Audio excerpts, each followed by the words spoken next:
value. Natural capital is seldom measured.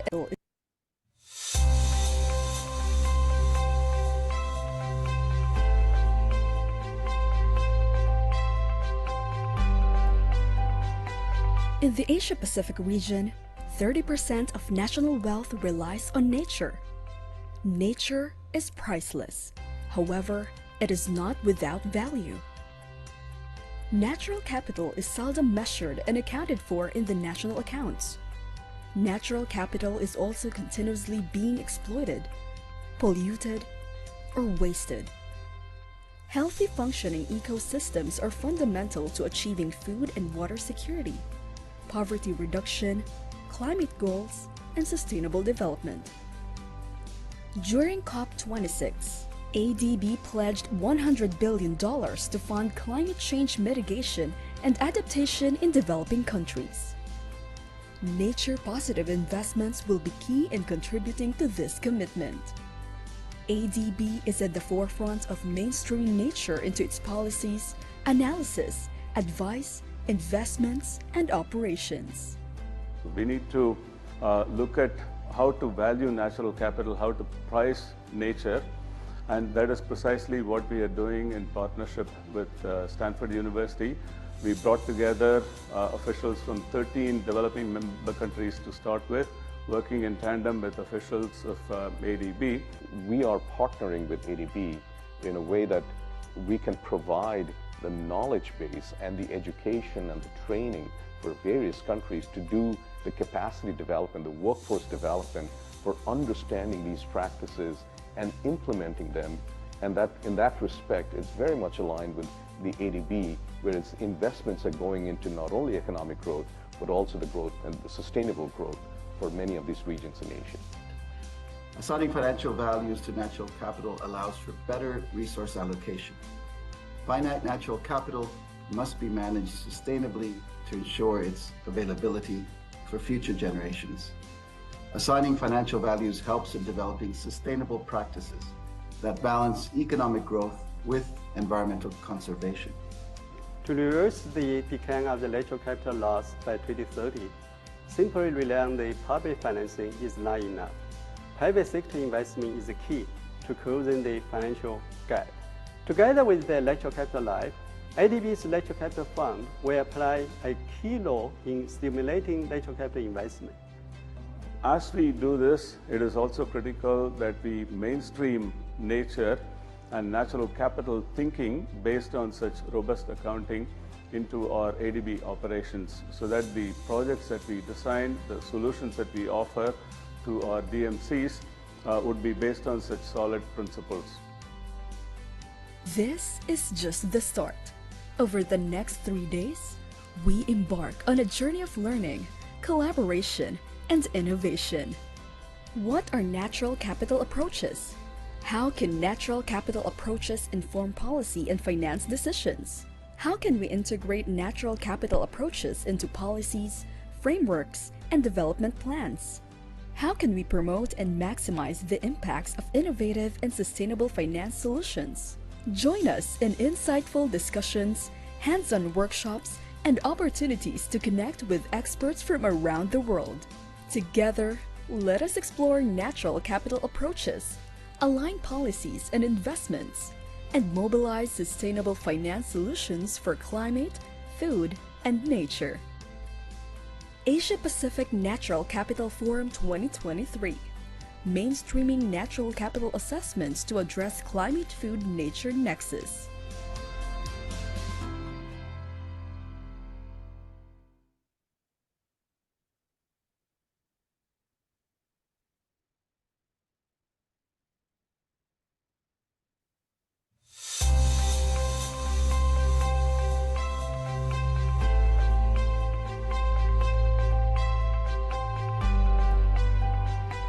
In the Asia-Pacific region, 30% of national wealth relies on nature.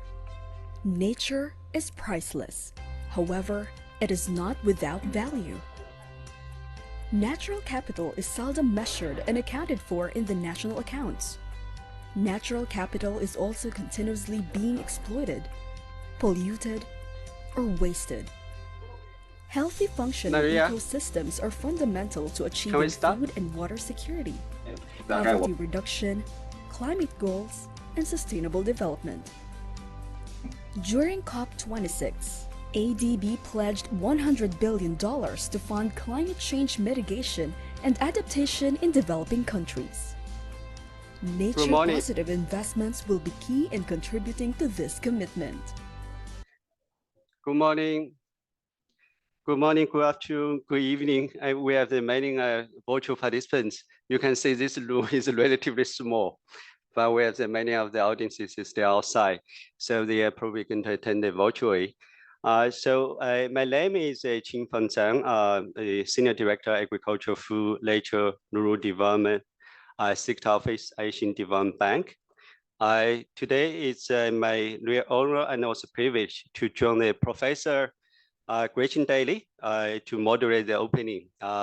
Gretchen Daly, because of her flight cancel, she need to join us virtually.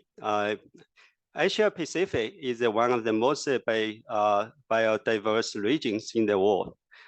It is a home to the 17 of the 66 global biodiversity hotspots, and the 7 of the 17 mega diverse countries, and also the greatest marine biodiversity.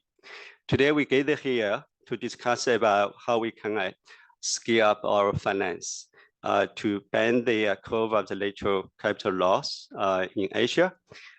This forum is a continuation of the Global Forum for Mainstreaming Nature that ADB-Stanford, Inter-American Bank, and also World Bank jointly organized this April.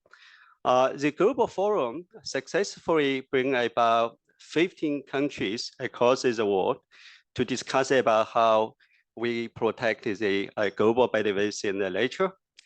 Today, we have the 13 developing member countries from Asia and the Pacific together.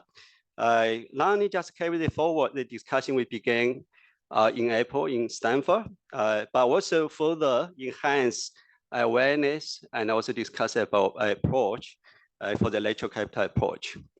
I would like now invite Professor Daly to provide the overview of the forum program for these 3 days.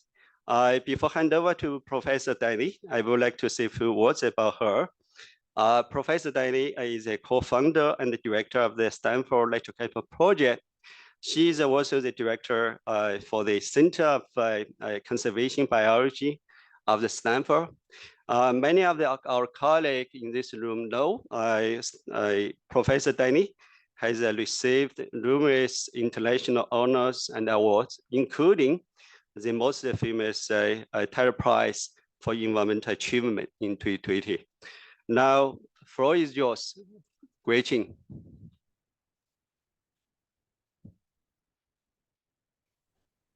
Hello, everybody. Good morning to you in Manila. Good afternoon and good evening to everyone else around the world.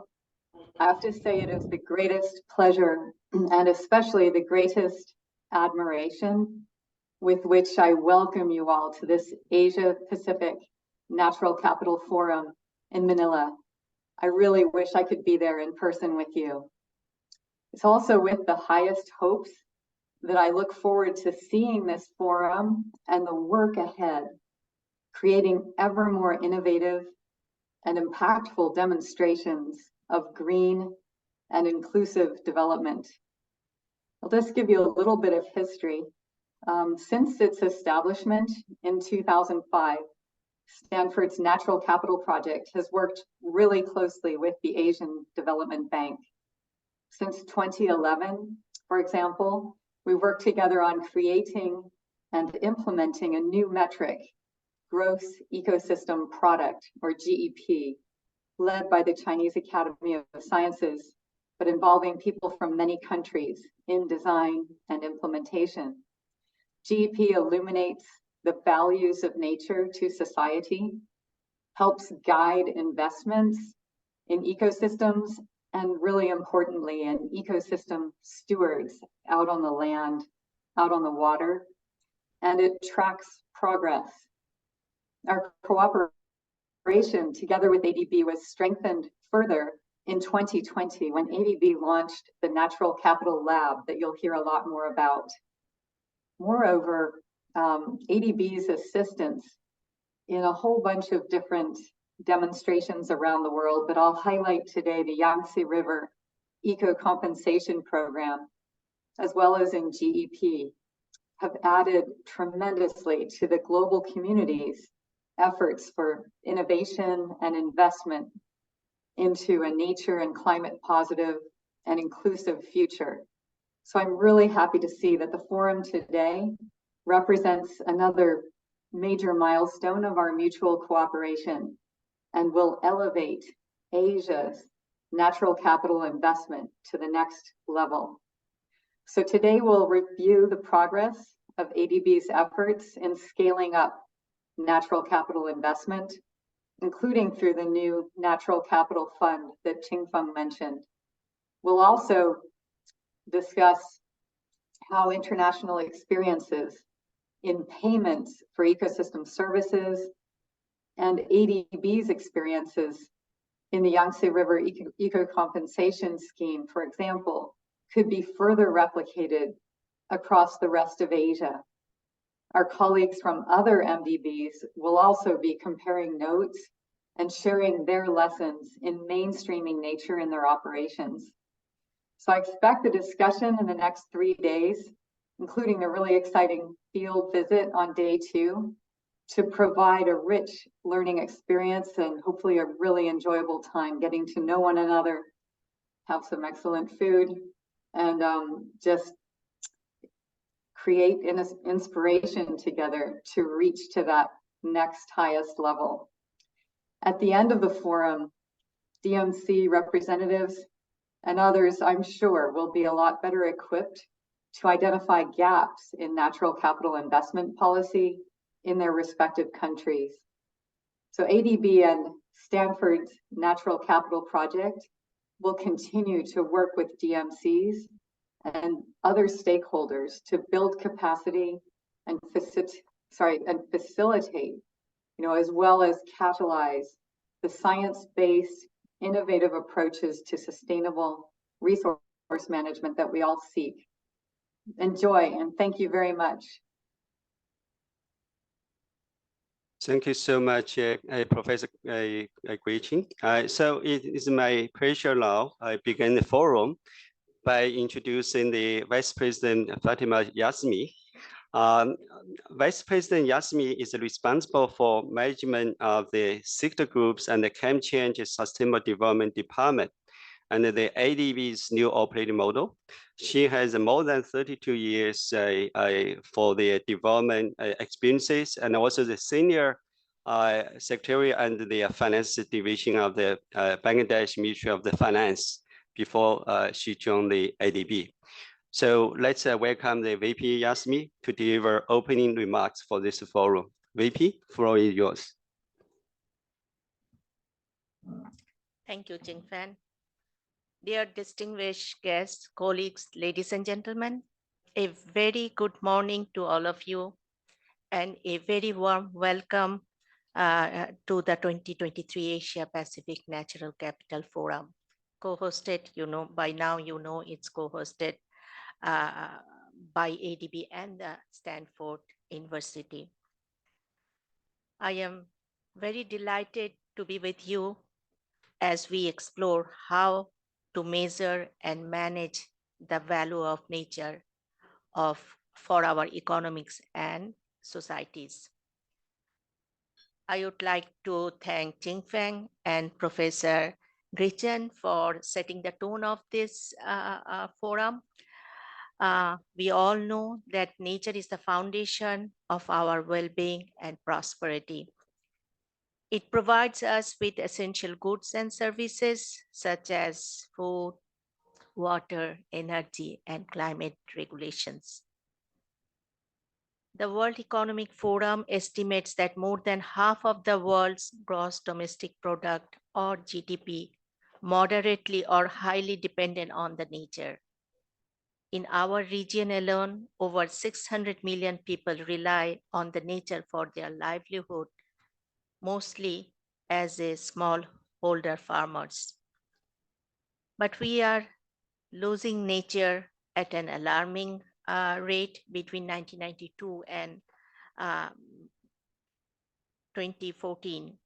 The stock of natural capital per person declining by nearly 40% and continue to decline at the alarming rate. About 63% of our region's GDP, or $19.5 trillion, is at risk due to biodiversity and nature losses. Our economic growth, which has lifted over 1 billion people from the extreme poverty since 1990, has come at a very high environmental cost. Up to 42% of the species in Southeast Asia's rich tropical landscape are now facing this extinction by the end of this century. Distinguished guests and the colleagues, this is a serious implications for our future. The loss of the natural capital undermines the resilience of ecosystems and societies to climate change, which is causing more frequent and severe weather events that disrupt agriculture and food security. The intensification of food production in fragile ecosystem further degrades natural capital and aggravates climate change. The vicious cycle is created when nature loss, climate change, and food insecurity reinforce each other. How can we break this cycle and restore the balance between nature and development? How can we ensure that nature is not only protected, but also enhanced for the benefit of current and future generations? The answer lies in recognizing, measuring, and valuing the contribution of the nature to our economies and the societies. This is what natural capital accounting and assessments are all about. They help us to allocate resource more efficiently and sustainability by taking into account the environmental costs and benefits for our decisions. Encourage businesses to adopt more sustainable practices by accounting for their environmental impact and disclosing their sustainability performance. Reduce financial risk associated with the depletion of natural capital, such as resource scarcity or ecosystem degradation, by developing strategies to mitigate them. Enhance economic resilience by investing in nature capital that can buffer against shocks and provide multiple ecosystem services. And highlight the importance of ecosystem services such as clean air and water, pollination, and climate regulation, which are often overlooked or taken for granted. The Natural Capital Forum is very timely and an important opportunity to learn from the natural capital assessments that are underway in several of our developing member countries. I hope that these assessments can reveal the value of the specific natural assets, identify the gaps and challenges in managing them, and inform the design of effective policies and investments. Distinguished participants, I am happy to say that ADB has set an ambition to invest $100 billion in climate finance by 2030 and $14 billion to support food security between 2022 and 2025. Investing in natural capital is the key element of this commitment.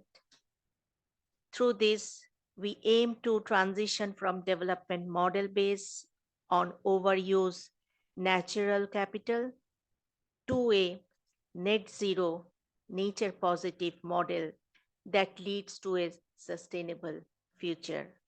Thank you very much.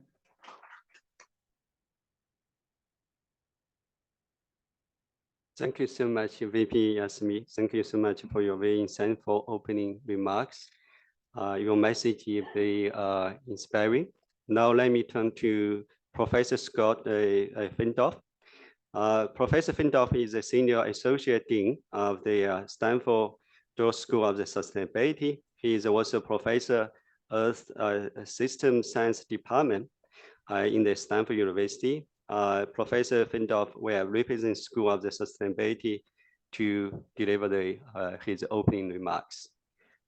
Professor, floor is yours. Thank you so much. It's really my great pleasure and honor here to join the Asian Pacific Natural Capital Forum that's being held in Manila.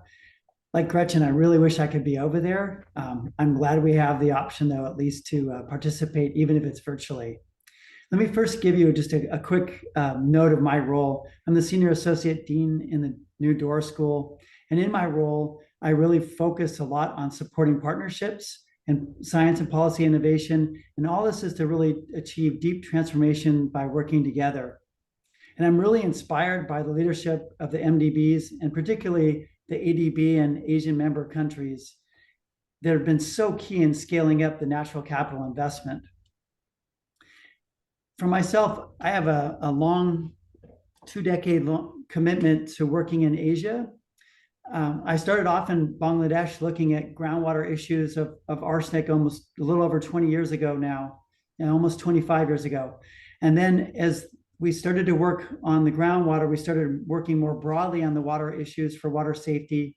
And by virtue of that, we started moving into food security and food safety as well, and have now worked across Asia. And in doing that work, it's really impressed upon me how impressive it is to now see the progress of the joint natural capital assessment work. And it was a real honor to welcome 5 developing member countries from Asia and the leaders of the ADB, along with others, to the Global Natural Capital Forum that was held here in Stanford. And now in Manila, we have more than 13 of the DMCs participating, which is absolutely spectacular.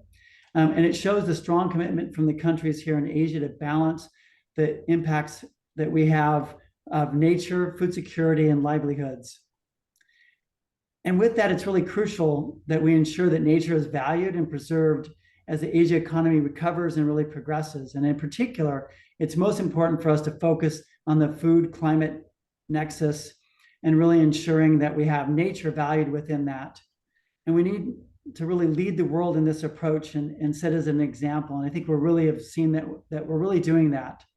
And just as a couple of really key examples to help put the gravity here, is that if we look at the tropical regions of Asia, it's estimated that more than 600 million people are highly dependent on nature for their livelihoods. And within that, we see that within the Pacific region and of Asia, that we have 7 of the 17 megadiverse countries being represented that are rich in this terrestrial and marine diversity. And yet at the same time, we have this huge threat of biodiversity loss. 63% of Asia's GDP, or somewhere around $20 trillion of economic activity, is threatened by biodiversity loss. And if we scale that even bigger, it's over half of the world's GDP, almost $60 trillion, is dependent on nature, also being under threat by this biodiversity loss. More than 60% of the Asian region's population works in the area of agriculture, fisheries, and forestry, the sectors that are most dependent on the natural capital, and yet at the same time, most at risk from climate change. we also can look at this, that half of the world's undernourished population, which is about 400 million people, now live in Asia and the Pacific region. And about 1.1 billion people in the region lack healthy diets due to poverty and food prices and just overall food insecurity. Here we have this opportunity to both value nature and meet these incredible challenges for humanity to preserve ourselves as well as nature. And so I want to make this brief and just say that in closing, Stanford's Doerr School for Sustainability is really committed to this effort, and specifically to the letter of intent that was signed by Dean Arun Majumdar and the ADB MDG Wu Chong. And this really lays this great opportunity and foundation for both parties to accelerate and scale up our vital work that is really essential for the next level and beyond. And I really want to thank all of you for your participation and again, the opportunity to speak here. I hope you have a wonderful and productive forum, and I look forward to seeing you all at the next one. Thank you. Thank you so much. Thank you so much, Professor Scott. Again, as you say, the letter of intent signed by the Dean Arun and also MDG Wu Chong really laid a good foundation for us to work together and also scale up the natural capital investment. Now, let me turn to our very important partner, Global Environmental Facility. Global Environmental Facility is a very important partner for both the Global Forum and also today our regional forum. GF also already endorsed $15 billion spending finance to support our natural capital fund. Later on, my DG Ramesh is going to discuss about the fund itself. So now the GF CEO and the chairperson, Carlos Mario Rodriguez, he's now in Beijing. So now he cannot come back. You know, he already prepared a pre-recorded message. So he going to say a few words. The floor is for GF. Can we show the pre-score? Yeah, thank you.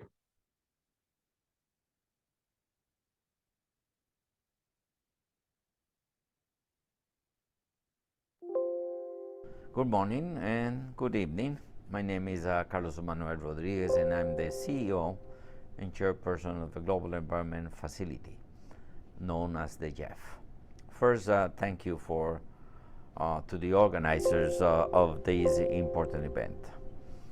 If the past few years has taught us anything, it is that sustainable life on Earth requires transformational change in the human's relationship with nature.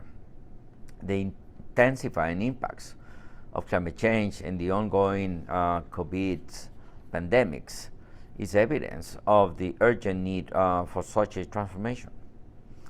We're running out of time to strike the necessary balance between humanity and the natural world. I've been working on environmental policy and environmental law for many years in Costa Rica, and one of the things that I felt that has generated a lot of traction in terms of our conservation outcomes are how we've been dealing with policy coherence, mobilization of domestic resources, and empowering the private sector as a way to make the best out of green investments. So several elements must come together if we are to build and restore a healthy natural world, as I was saying in Costa Rica and my experience from there. The political alignment with the environmental sustainability is important. The whole of a society approach to the environment government is relevant, and the proper valuation of nature and the services it provides to people in producing clean water and food and regulating the planet's climate. We must transform our economic systems to internalize these values. Natural capital approaches offer a range of innovative tools for addressing the failures of the current and dominant economic systems. These approaches will help transform the dynamics that are driving nature laws and climate change. However, they are just part of a bigger, more complex puzzle. Natural capital approaches will be critical elements in a broader set of effective, coherent policies that quantify, understand, and manage natural capital in the context of integrated decision making for better outcomes for human and nature. The financial markets, for example, the need to recognize the value of nature, especially the forests and biodiversity. Carbon pricing is a first step, but we need also new tools like nature certificates and carbon credits for biodiversity benefits at the national as well as at the international level. So the GEF is a solid partner in these exciting and rapidly expanding natural capital applications and innovation in the Asia-Pacific region and globally as well. Finally, the GEF has launched an umbrella program to support development of biodiversity finance plan that is being led by UNDP and that will provide support for the expansion of methodologies promoted by Biofin. Biofin is this very interesting project on the finances on biodiversity. So countries can close the financial gap for biodiversity at the national level. The program will ultimately support more than 90 GEF recipient countries that have not yet been benefit from Biofin. It will help countries create the enabling conditions, including baseline diagnostics capacity, institutional arrangements, and planning requires to mobilize resources at scale to implement the GBFF, which is the Global Biodiversity Framework. I believe that a healthy environment and functioning natural systems that produce services for people are fundamental to the solving of our economic and development challenges. Natural capital valuation and the transformation of economic systems is the central pathway to protecting and restoring those systems and ensuring they are part of a sustainable future.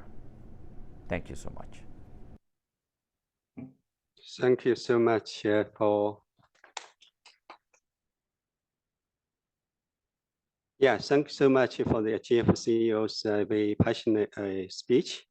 Lastly, let me now turning to my friend, U.S. Executive Director, Ambassador Chantal Yu-Ming Wang, to deliver her welcome speech. Ambassador Wang has a long and distinguished career in public service, as well as in the private sector. During her career, Ambassador Wang has held leadership positions in the U.S. Departments of Treasury, and also NASA, and also U.S. EPA, Environmental Protection Agency. So let's welcome Ambassador Wang to deliver opening remarks. Indeed. Thank you.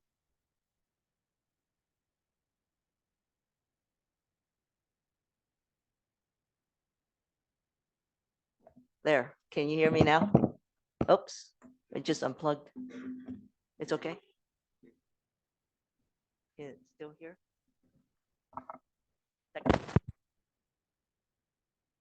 Technical challenges here. So good morning, everyone. I am really delighted to welcome you all to ADB, especially those who have traveled from afar. So welcome.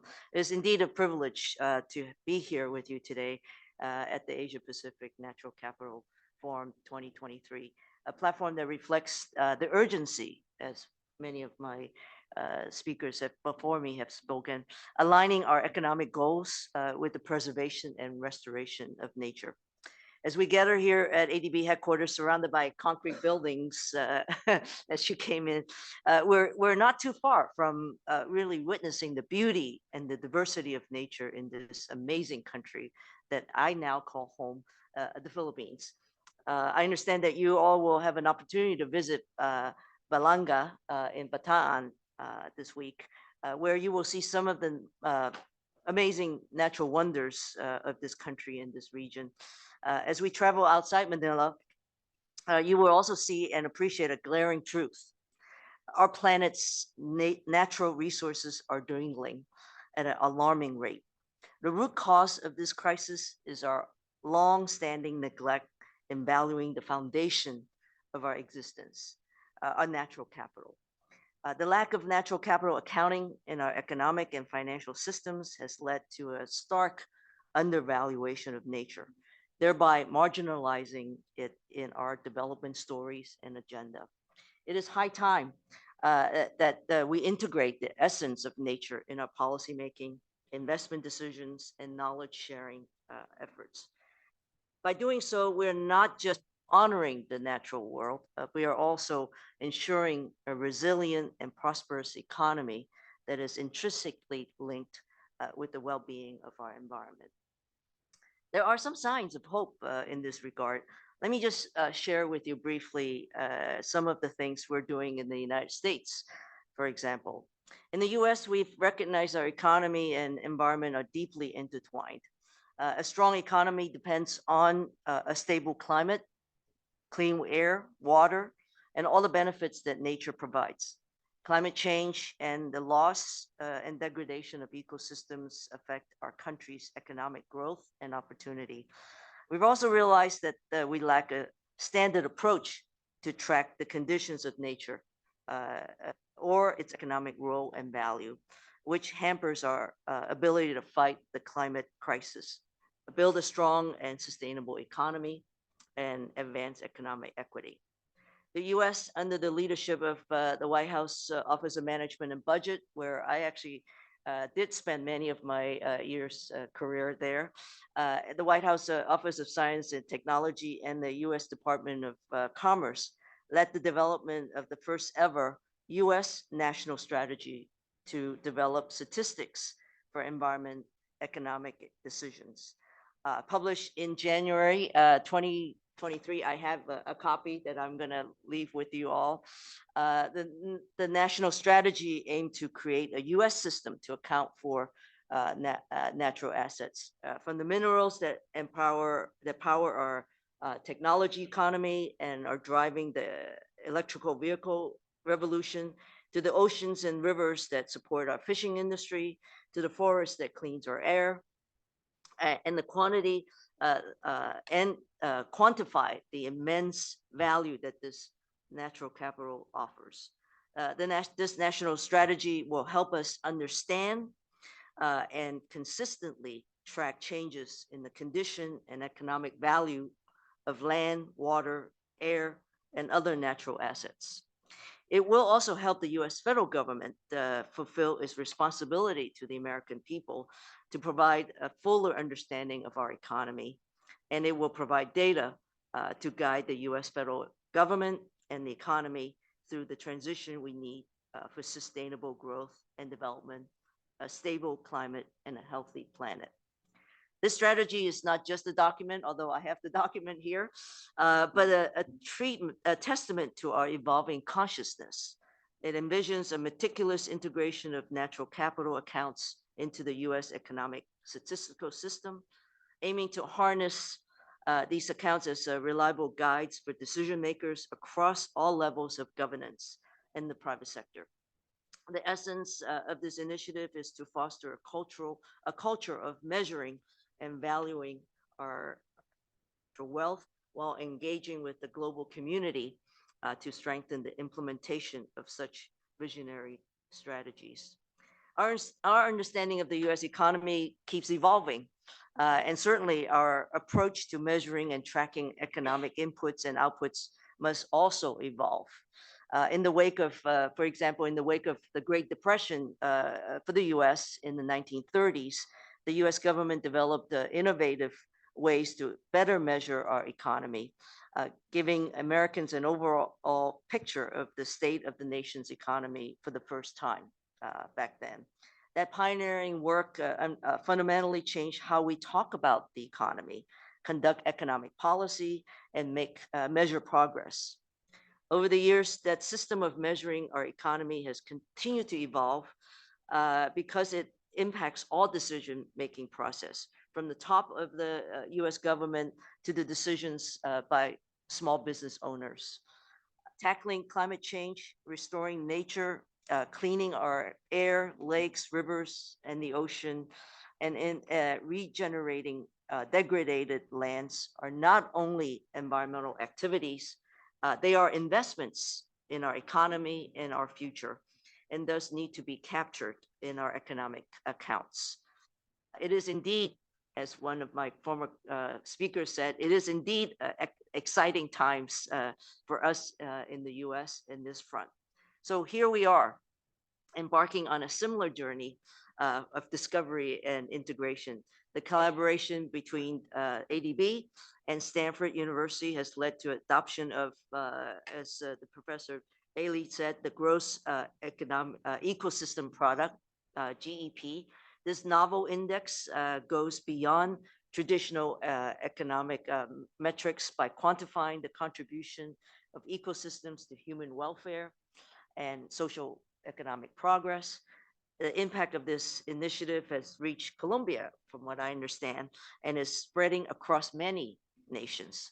As the 13 developing member countries gather here today, the shared vision of promoting such meaningful practices signals a new dawn of sustainable transformation, especially within the realms of agriculture and food systems across the vast expanse of Asia and the Pacific. As we move forward, the envision a global forum on addressing the climate, food, nature nexus emerges as a beacon of hope. The partnership between Stanford University and ADB, supported by our full commitment, is a clarion call to explore, to evolve, and elevate our actions towards a sustainable and green future. The dialogue on updating the IFI's, the International Financial Institutions action on nature and food security, is not merely a discussion. It is a global pledge to revamp our food, our land, and water systems through the lens of natural capital. The tapestry of cooperation, innovation, and relentless pursuit of sustainability is not just an option, but a solemn duty we owe to future generations. As we delve into the deliberations over the next few days, let us pledge to transcend rhetoric, foster actionable insights, and catalyze a global movement towards embracing natural capital as a cornerstone of our shared prosperity. Thank you very much.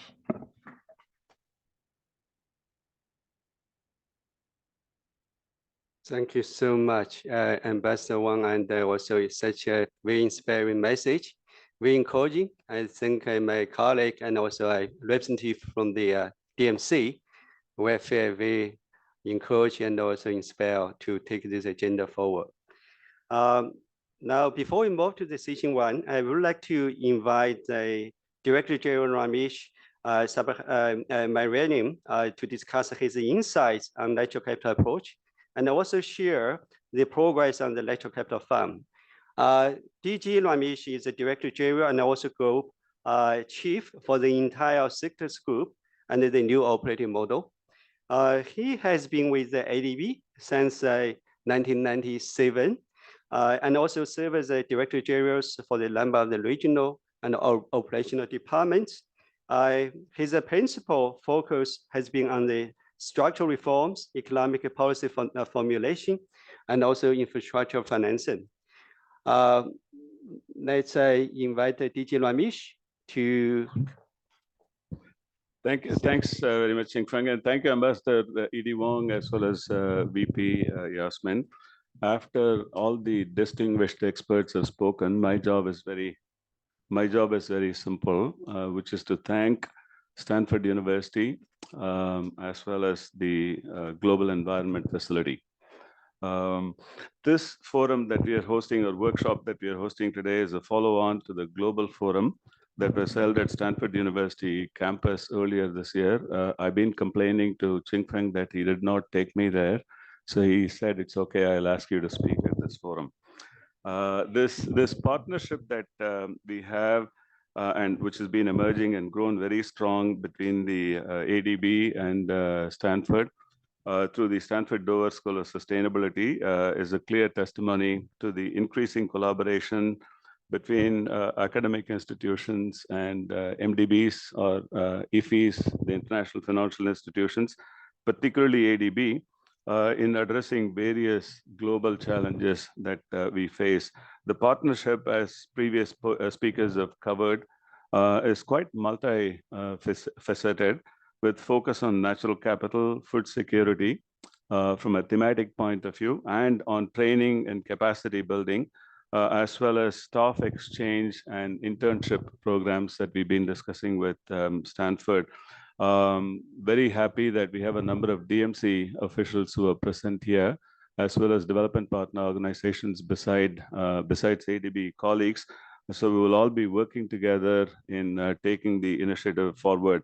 As was mentioned earlier, the letter of intent that we signed during Stanford Dean Arun Majumdar's visit in September earlier this year has further elevated the partnership. And together we will be working with Stanford and all the other partners in creating a more sustainable and resilient future for Asia and Pacific region.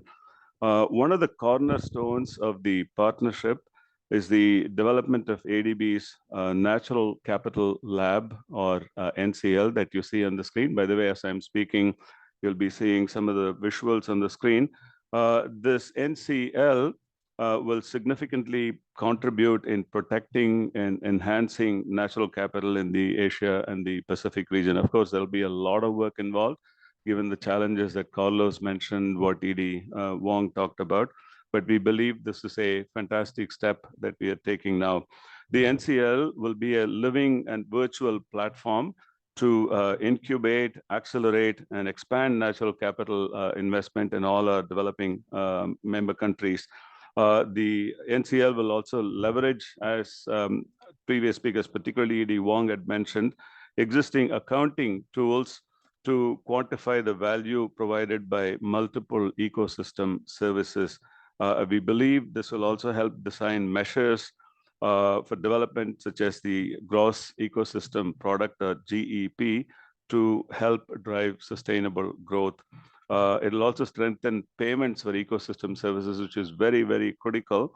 Carbon pricing that was mentioned by Carlos, for instance, because we do need to incentivize behavioral change among various stakeholders in natural capital. Through the NCL, ADB, and Stanford seek to build awareness about natural capital accounting and assessments, leading to the identification of investment requirements, as well as what is going to be very, very critical is to create an enabling policy, legal, regulatory environment in a number of our developing member countries. So through all of this, we are very certain that the collaboration that we have accomplished so far will lead to innovative solutions for balancing economic development with environmental preservation. There is always this trade-off, but certainly we do need to win the battle against climate change. Now, Asia and Pacific, as we all know, is witnessing severe loss of natural capital, and climate change is making it much harder. For instance, Southeast Asia, I think we have a slide, has lost an area greater than Thailand. Can you imagine an area greater than Thailand? Just in the span of 20 years, from 2001 to 2019, due to significant deforestation, unsustainable farming, non-point source pollution, and indiscriminate use of natural resources have been, unfortunately, prime drivers of nature loss. In fact, when I was looking at the slides this morning, it reminded me, some of you would have seen the commercial. I think it was either Nature Conservancy or Conservancy International. If I'm not mistaken, I haven't seen that video recently. It was Julia Roberts' voice in the background, nature, her appearing as Mother Nature and saying, you need me, I don't need you. Very, very powerful message that was there. Now, it's increasingly accepted that nature is the best defense against climate change and food insecurity.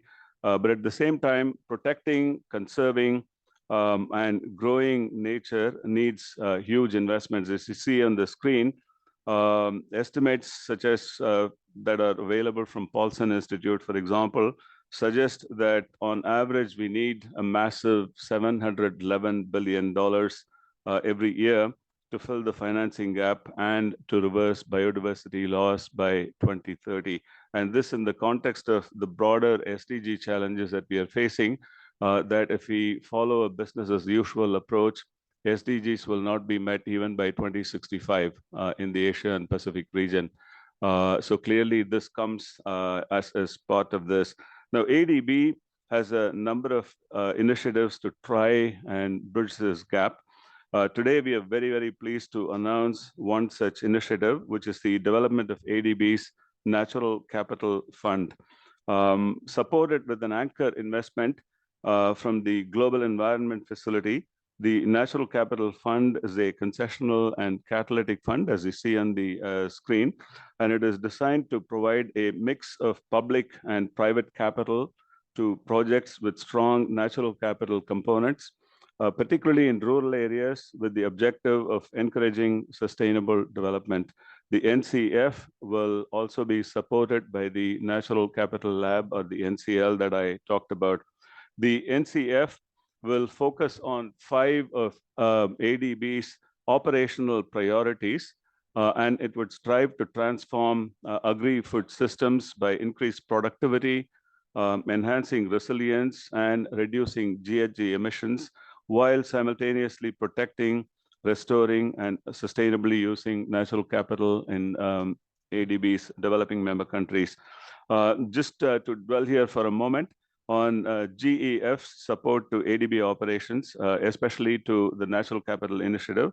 The NCL, the Natural Capital Lab's ongoing natural capital assessments that are being carried out in 5 DMCs, along with Stanford's Natural Capital Project, will also be supported by GEF.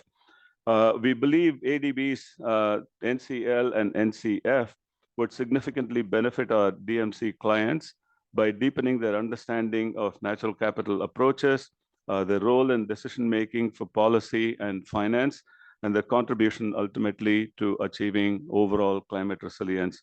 In closing, the Natural Capital Lab and the Natural Capital Fund will further cement our partnerships with the Global Environment Facility, as well as Stanford Dover School of Sustainability, and with all our developing member countries and with the development partners that we've been working together. We feel strongly that such partnerships are key to winning our battle against climate change, as well as food insecurity, and enable our clients to achieve their sustainable development goals. Thank you all so much.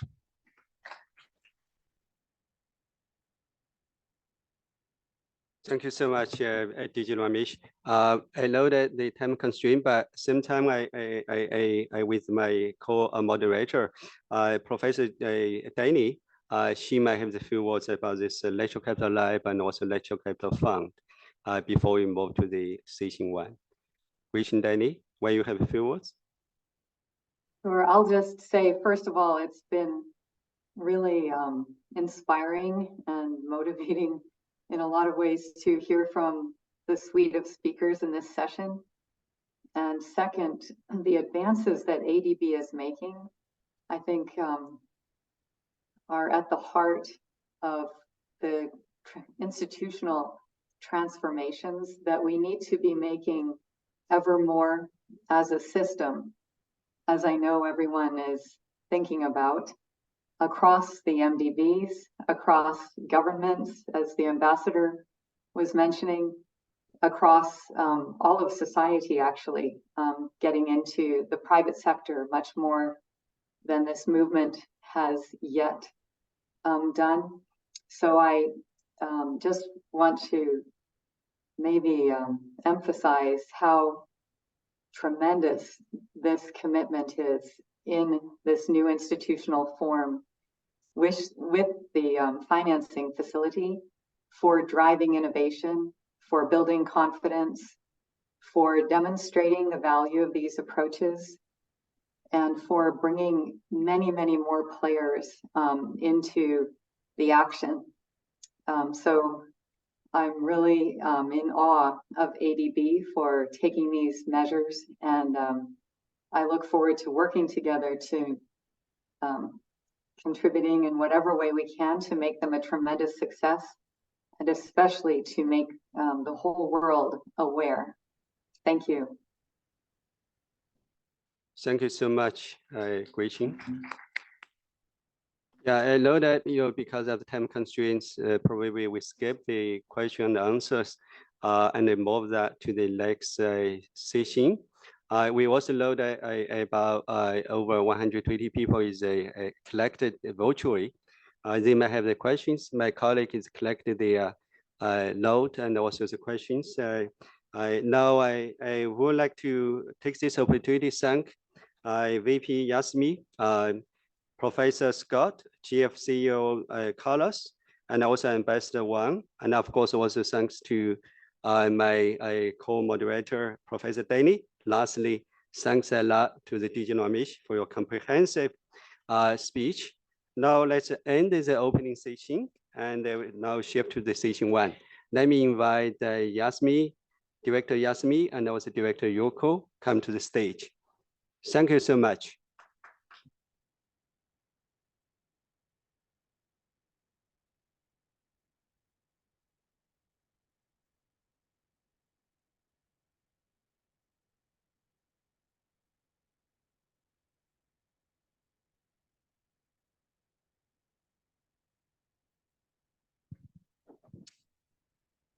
Good morning, everybody. I thought I would remove the seated arrangement and welcome you all to this first session for this very important first of a kind event.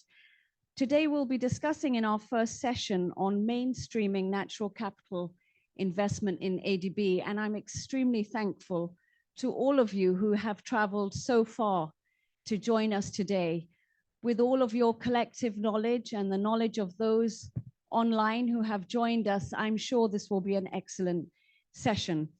So firstly, I'd like to introduce myself. I'm Yasmin Siddiqui. I'm the Director for Agriculture, Food, Nature and Rural Development. My co-moderator. My name is Yoko Watanabe. I'm the Director of Environment here at Asian Development Bank. Thank you, Yoko. And perhaps we can invite our illustrious panelists, starting off with Mr. Warren Evans, who is our special senior advisor for ADB's climate change. He's also the envoy for ADB climate. Would you like to introduce our next panelist? I'll go ahead. Our next panelist is Director General Teresa Ko, who I can see online. Good morning to you, Teresa. She is our Director General for East Asia Regional Department, which covers the People's Republic of China and Mongolia. She brings tremendous experience on operations to this discussion. And lastly, but not least, Mr. Sung Sup Ra. Good morning, Sung Sup. Please come and join our panelists. Mr. Sung Sup Ra has a long title, Deputy Director General and Deputy Group Chief for the Office of the Director General and Group Chief for the Sectors Group. So essentially, he is looking at all of the sectors across ADB and looking at the bank-wide partnerships. So our session today will start off with a presentation from Professor Gretchen that we look forward to. My apologies, colleagues, that I will need to leave shortly for another meeting, but I will leave you in the very capable hands of Director Yoko.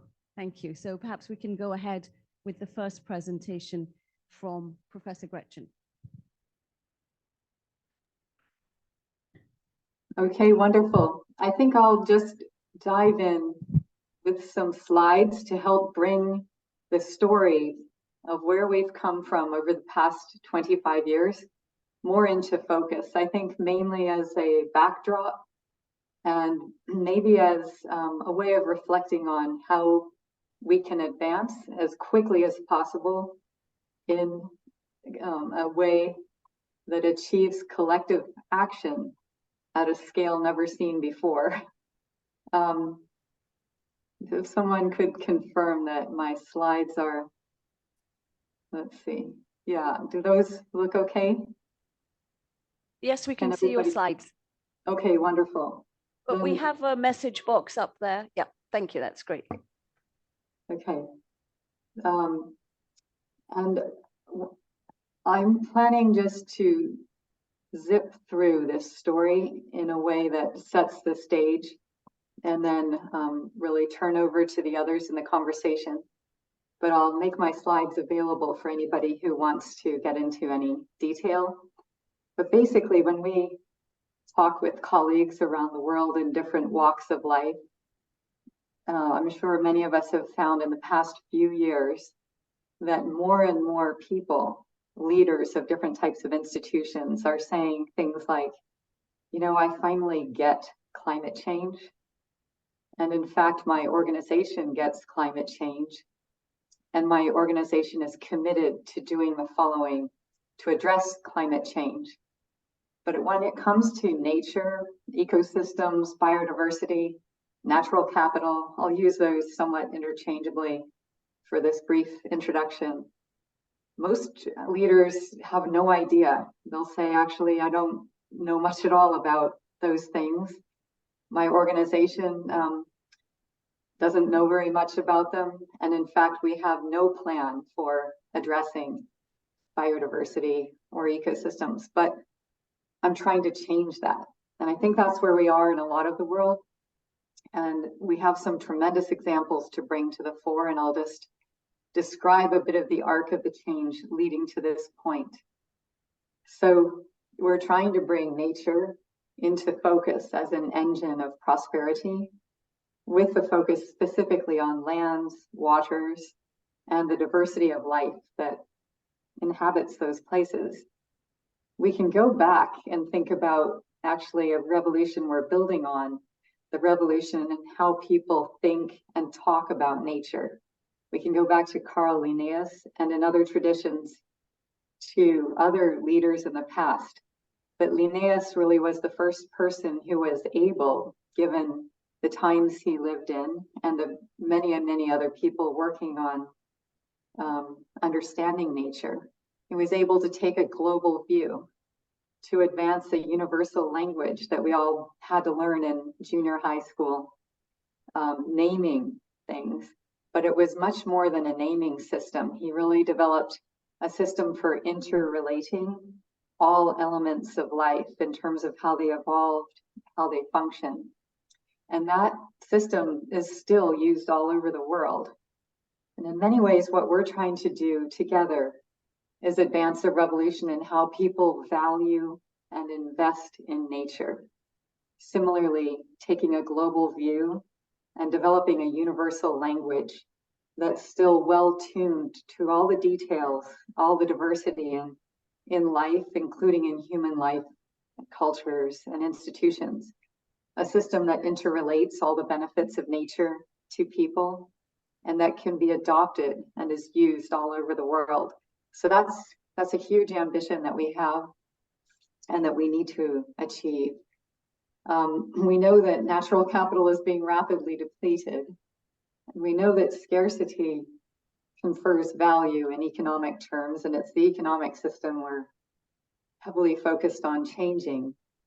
But how do we value natural capital or nature? Until recently, this was very much the domain of spiritual leaders, poets, other artists, philosophers, and there was relatively little from science to contribute to it. What we're trying to do is change that, and actually Ken Arrow, there are many, many people one could point to.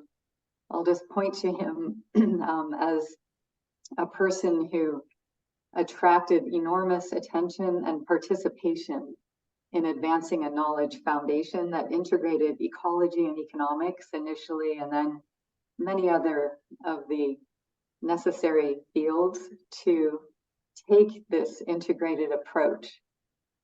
That was followed, going back these a little more than 25 years, but with some real world pioneering cases that came from people like all those convened now in the forum, even without much of a knowledge foundation coming from academia.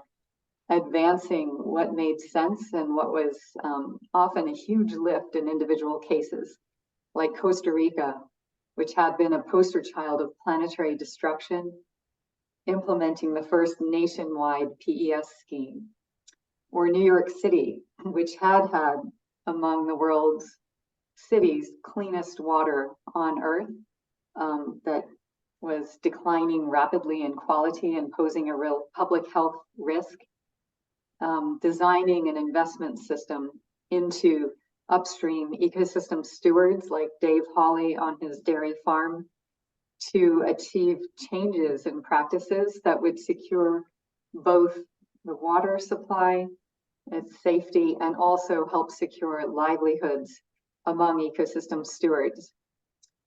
And China, obviously, in most things, sort of the biggest on the global stage. And in this case, after devastating flooding in 1998 along the Yangtze River, implementing the largest payment for ecosystem services scheme in the world.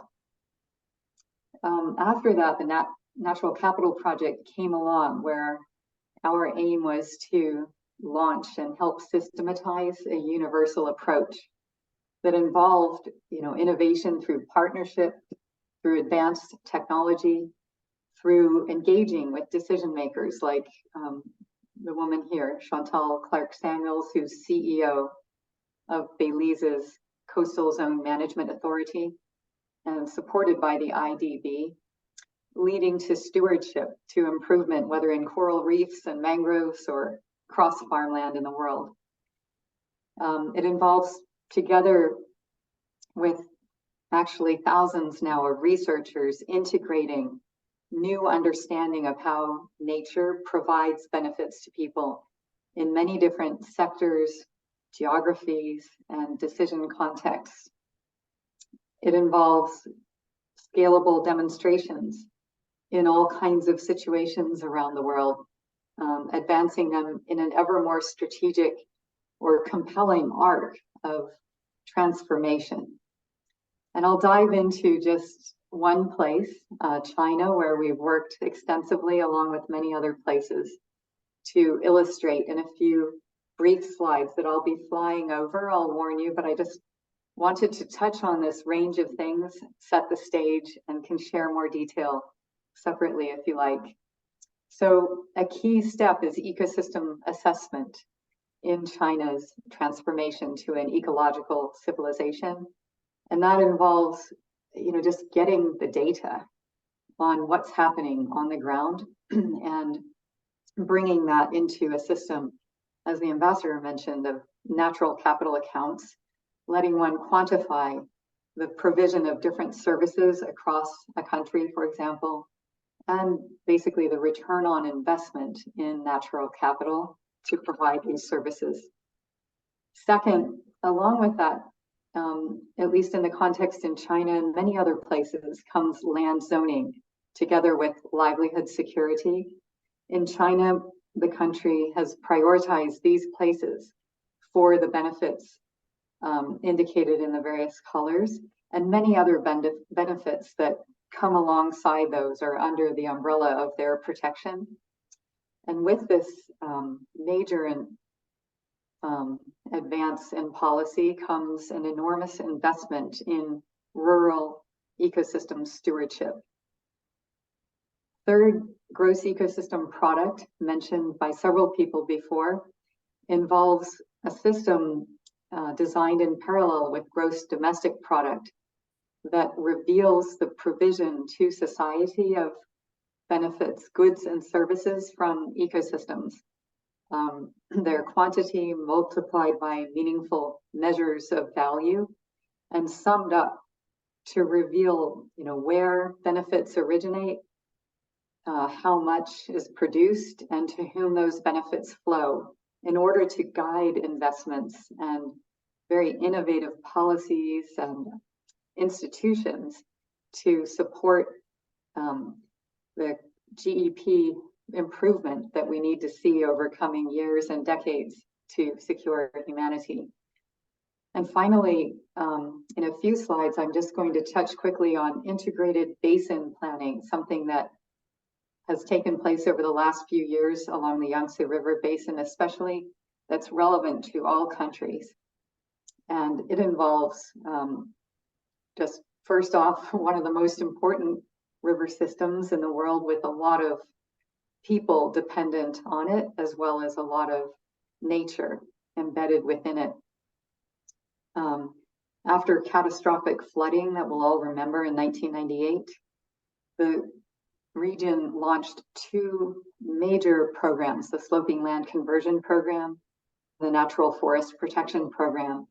And these two continue today, have been tremendously successful in achieving both reforestation. China has the highest rate of reforestation in the world, and also many social objectives of improving livelihood security.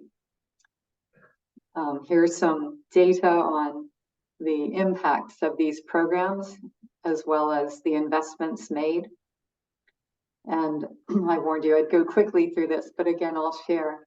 And overall, there's been tremendous investment and benefit coming from these two major innovations from around 1999 or 2000.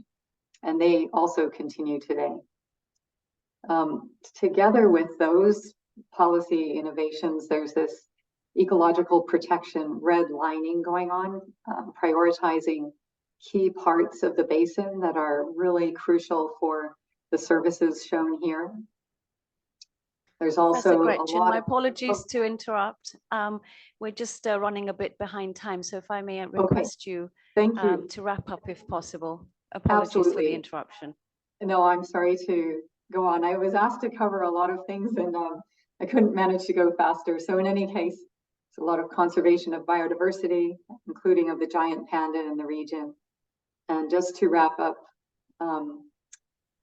there's also a new set of approaches and metrics to optimize land use across the region that we could share. And finally, I just want to emphasize how much this commitment means, how tremendously important ADB's role is in achieving it, and to thank you all very, very much for your participation, heartfelt and professional in so many needed ways. Thank you.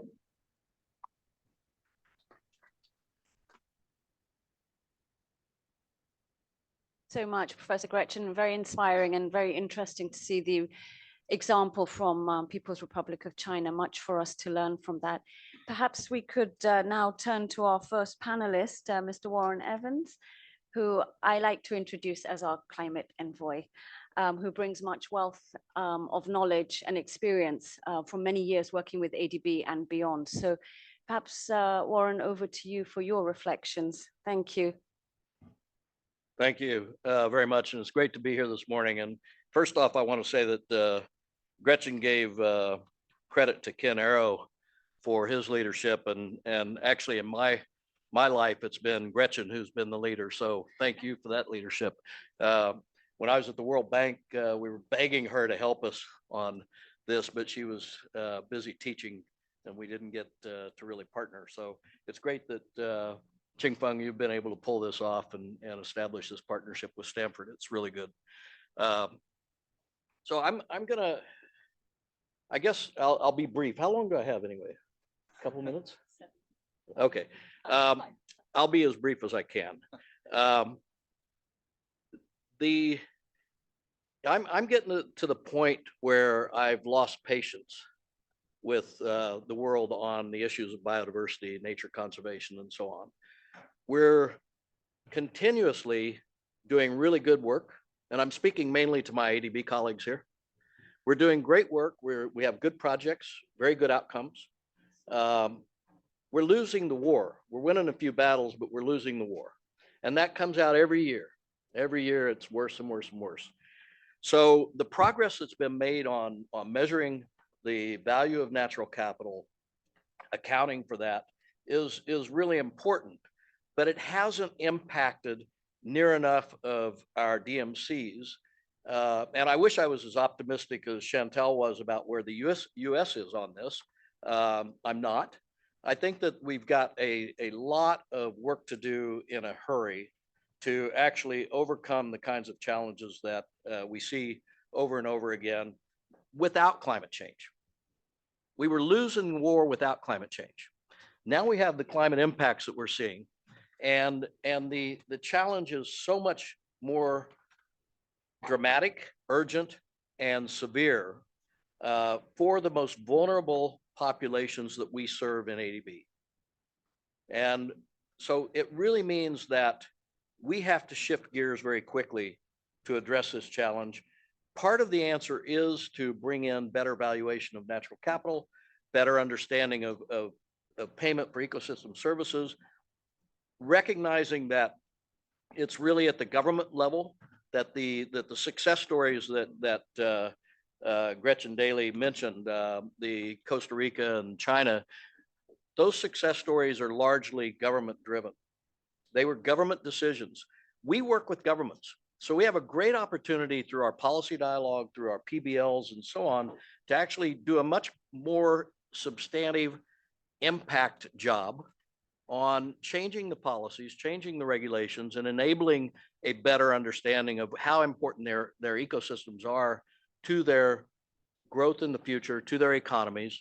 But even more important now with the risks of climate change being more and more better understood and right in our face every year, that we've got an opportunity to really emphasize and scale up the dialogue with governments that we're talking to on a daily basis, which is the advantage we have, to really focus on the policy reforms required to better conserve what ecosystems are left, healthy ecosystems are left, and rehabilitate, regenerate those that are critical, in particular to climate resilience for the most vulnerable populations.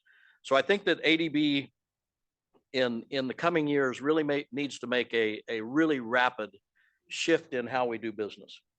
We've got to go from projects to programs. We've got to be looking nationally and at large scale ecosystem change in terms of conservation, rehabilitation. We've got to do much better upstream analytical work to identify what these changes are that are required and what needs to be done. And then finally, our job is to mobilize the finance. So I've got my final two messages is a good news, bad news. The good news is we've actually gotten pretty innovative on mobilizing funding for investments in nature. IFCAP is a good example that hopefully you're all aware of. The CAF review has substantially increased the headroom we have going forward. That's the good news. The bad news is that in my career, this is the worst time I've ever seen for mobilizing concessional and grant finance from our traditional donors. So what does that mean?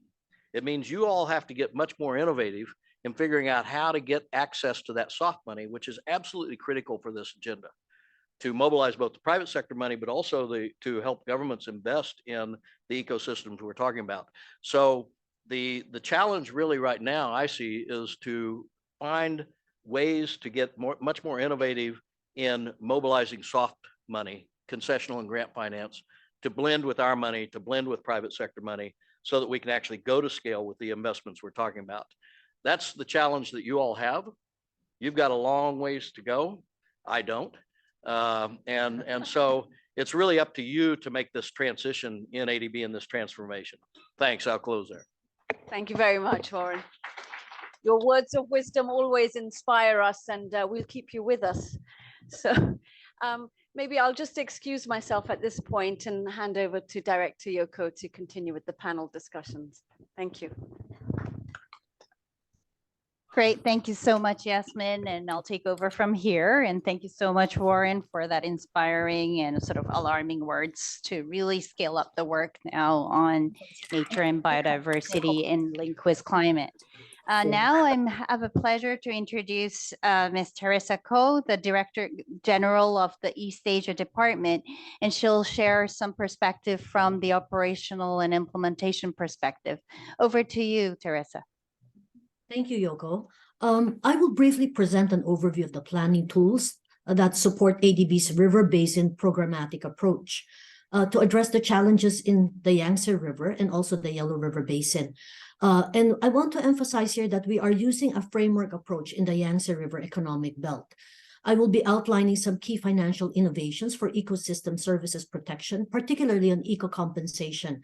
And then I will proceed to present some project cases, both those that are being implemented right now, as well as those that are currently under preparation or for approval by the board. So the YREB program is projected to reach $3.6 billion by 2025. And it focuses on environmental protection and ecological restoration in the middle and upper reaches of the Yangtze River. And it is very much aligned with China's master plan, focusing on green development and sustaining green economic growth. Our support actually started with the development of the Yangtze River Protection Law, approved in March of 2021, among others, and a series of investments before that and after that, which we combine with both lending and non-lending. And we are using this as a model that we want to replicate across the Yellow River, which we are currently supporting. Just to provide you with a quick run through of the approach, it's eco-compensation and natural capital accounting. It's the use of nature-based approaches combined with traditional infrastructure. It's about rural-urban integration, because we want to make sure that livelihoods are sustainable and that we are also supporting and helping mitigate continuing rural poverty. So it's not just about access to water and sanitation, but it's also about access to livelihoods while achieving the environmental protection goals. And last but not the least, it's a multi-sector integrated approach for river basin management and environmental protection. So our support has gone from standalone interventions to strategic programmatic approach. And we are coordinating across sectors and across administrative boundaries. And most importantly, we are learning. And as we learn, we are actually trying to maximize this through building capacity and also identifying opportunities for replication. As I said, we are focused on pillars that support institutional strengthening, because interagency coordination is very crucial here with the integrated set of investments being implemented in the river basin. We also want to apply innovative approaches, and we truly need innovative financing mechanisms, given, as Warren said earlier, that we have financing constraints. And as I mentioned in the previous slide, we do want to maximize and capitalize on the knowledge that we are gaining in this experience so that we could build capacity and promote replication elsewhere.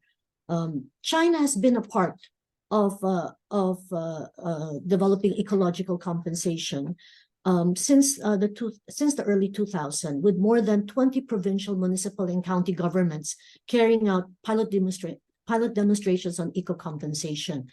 And eco-compensation is being used to promote cooperation to improve water quality across the rivers upstream and downstream.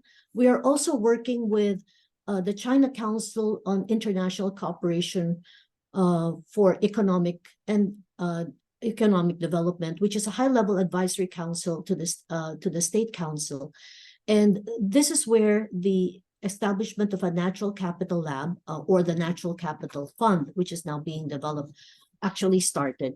And to us, this natural capital fund or lab is actually a platform for partnering with private sector and other stakeholders to catalyze financial and technology innovations. It's also an enabling policy environment to accelerate natural capital investment. But most importantly, it's really for us to be able to apply modeling and valuation tools that Gretchen mentioned earlier for ecosystem services, and to prioritize and optimize investments for ecological protection. So I want to run through the short amount of time I have. I want to run through some examples of what we've done. So in the Yunnan-Sayu River Basin, we have an eco-compensation component, which supports interventions in 8 townships in the upper Sayu River Basin. And in this, grants are being provided to private companies and local communities around the reservoir watershed to implement best practices. It's also to raise awareness of ecological protection activities, pilot effective community arrangement and co-management, reduce non-point source pollution from agriculture, and improve water quality monitoring performance evaluation. The next project I want to show you is the Anhui Huangshan Xinan River Ecological Protection. And in this, we have two innovative financing mechanisms. One is a green incentive fund, which is to provide incentives to farmers to encourage best practices in sustainable farming techniques to address non-point source pollution with targets. And then the other one is the Green Investment Fund. And in the Green Investment Fund, what we're doing is we are actually putting in equity for small and medium enterprises in green businesses such as ecological agriculture, ecotourism, and pollution control. And equity is being administered by a financial intermediary to target the investments in green businesses and industries. And here, it's really to leverage private sector participation through this investment modality to invest in ecological protection. Cost is actually expensive out in the market. Either it's expensive or unavailable. And so having these instruments are valuable for us to be able to initiate proof of concept investment to showcase commercial viability. I also want to share with you another example called the Fujian Shanyu Mulan River Basin Project.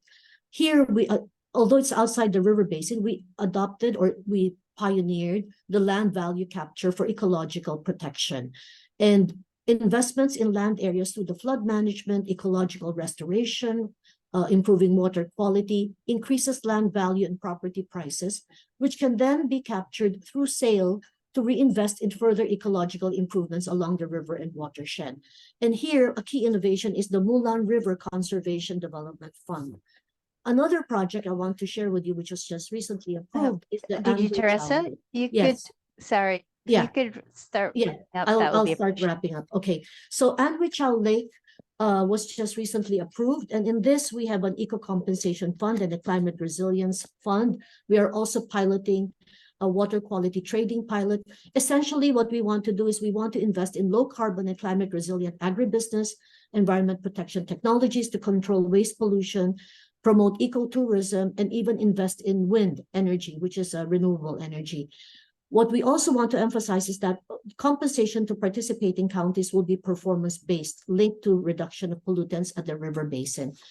One of which you see here in front of you is another project called Dabi Mountain. Here, the most important thing to understand is that eco-compensation will be results-based with funds paid upon meeting agreed quality targets, but also there's a penalty component here to deter damage to the watershed. Another one that I want to share with you is the Shandong Chisha, because this is where the gross ecosystem product accounting becomes very important. So we're piloting this. Chisha is located in the upstream area and has already received payment from downstream counties for supplying good quality water, but we are developing the GEP, the gross ecosystem product accounting and trading system here to strengthen the eco compensation scheme between Chisha and downstream counties. And there's a willingness to pay survey here that we're also doing to help inform the price of non-market ecosystem services for accounting purposes. And this is currently in progress. So this helps us optimize investments and improve the eco compensation scheme in the area. And it values water quality, flood protection, and recreational services.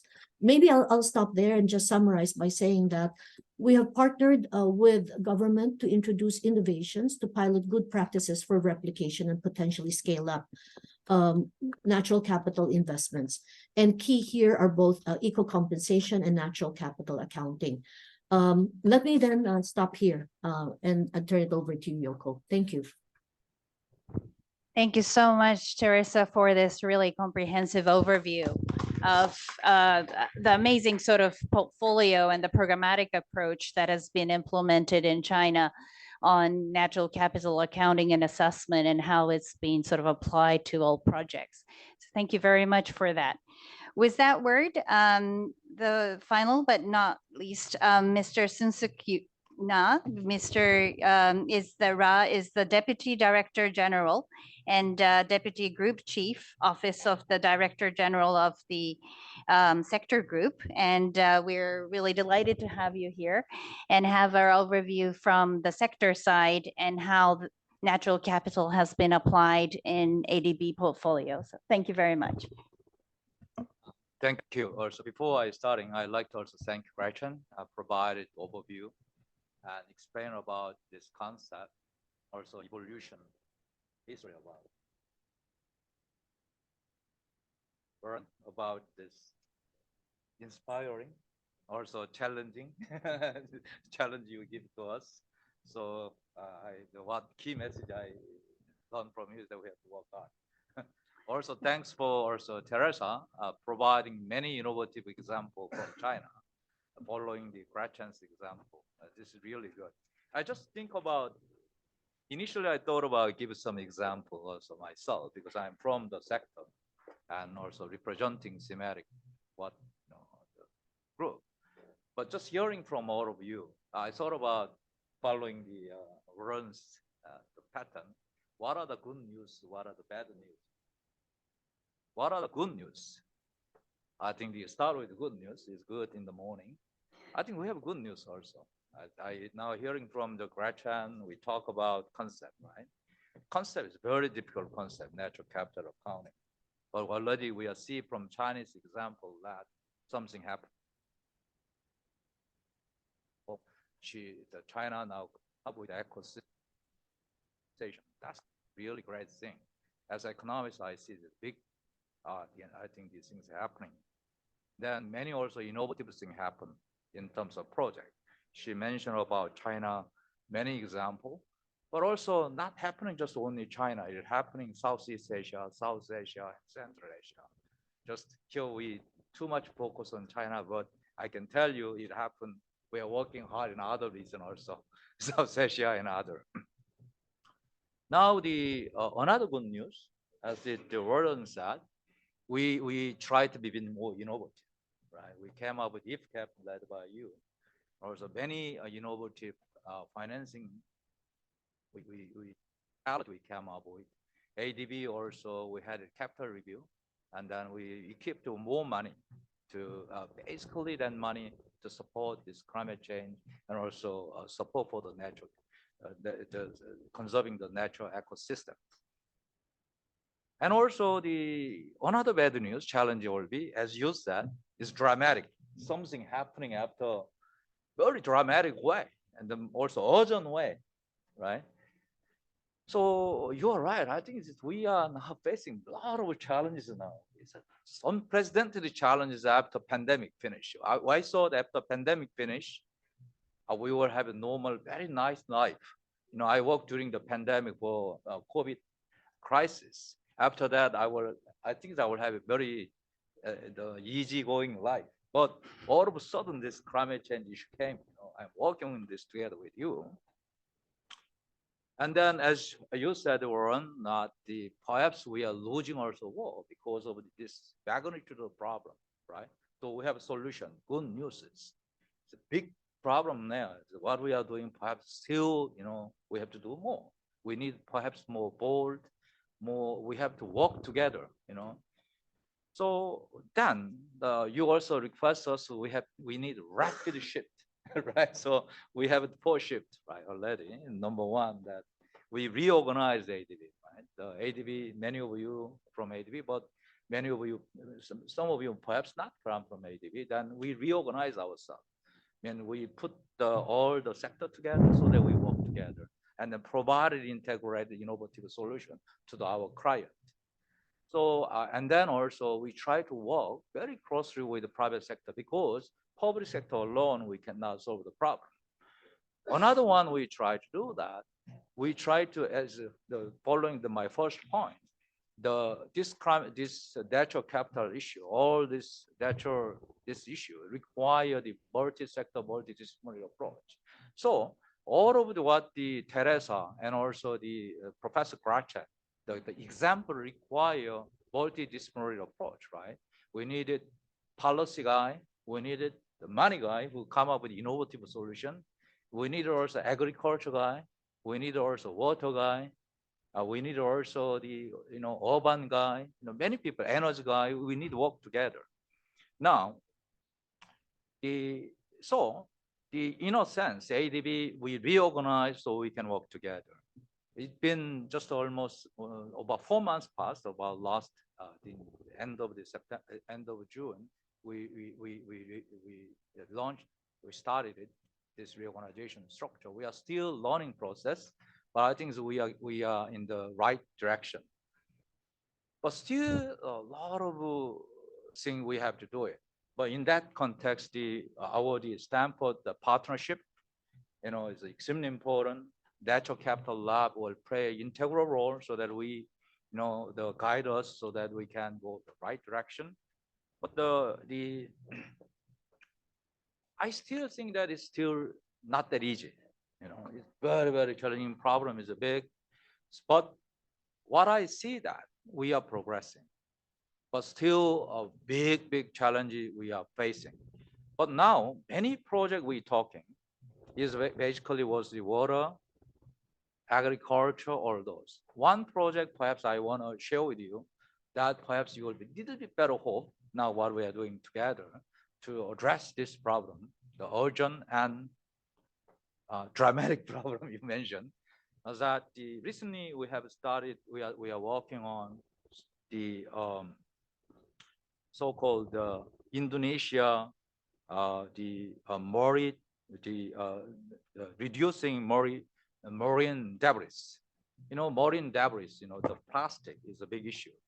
I think the plastic by the year 2060 will triple, and then it's about what? The 3.5% of the, around the 3.5% of the global GHG emissions share is very big.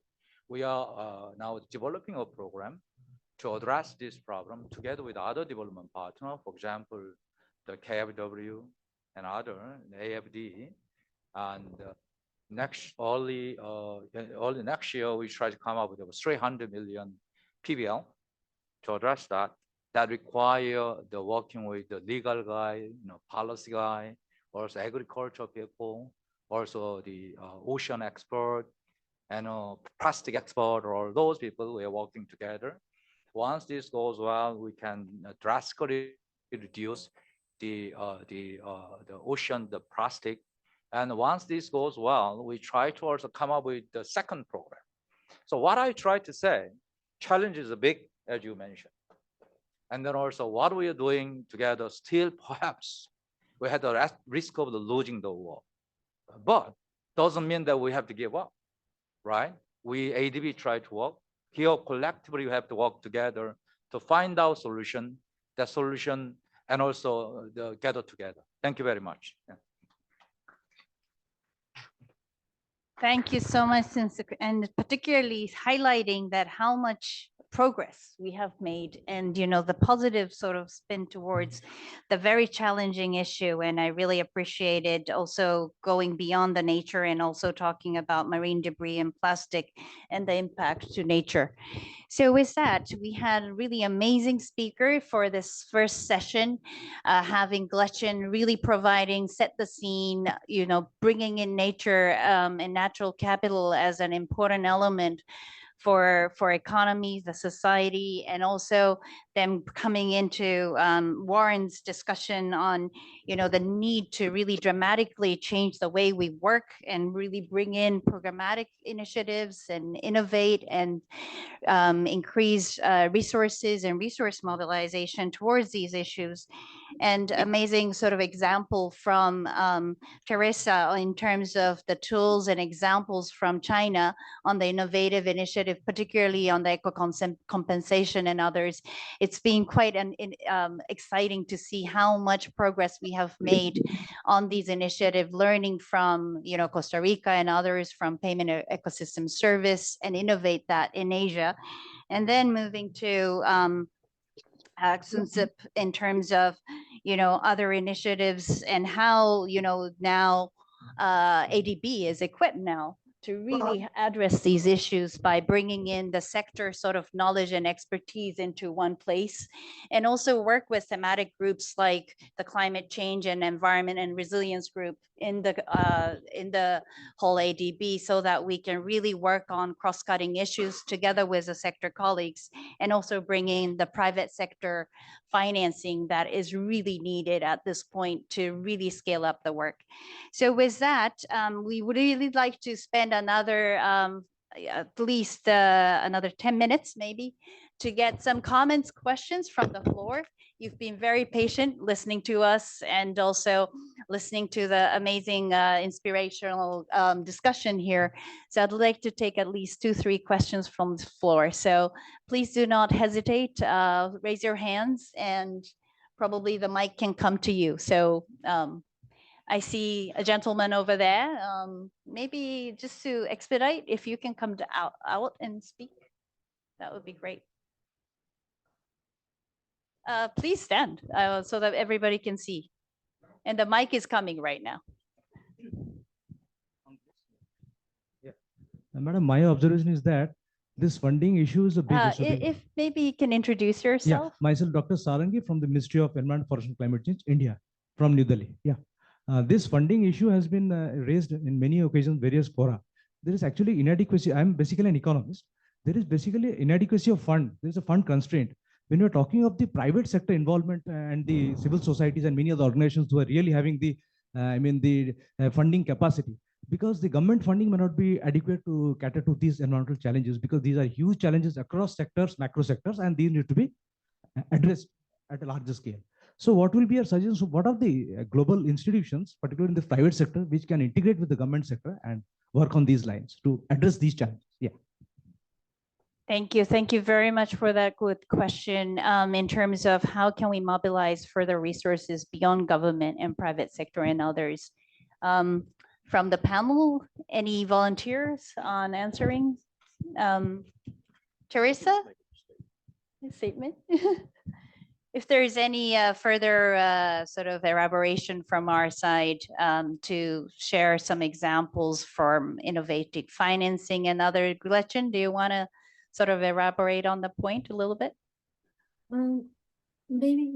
Okay, Teresa, go ahead, please. You will notice that in the examples I provided, some of them are actually funds, because the fund can act as a revolving mechanism.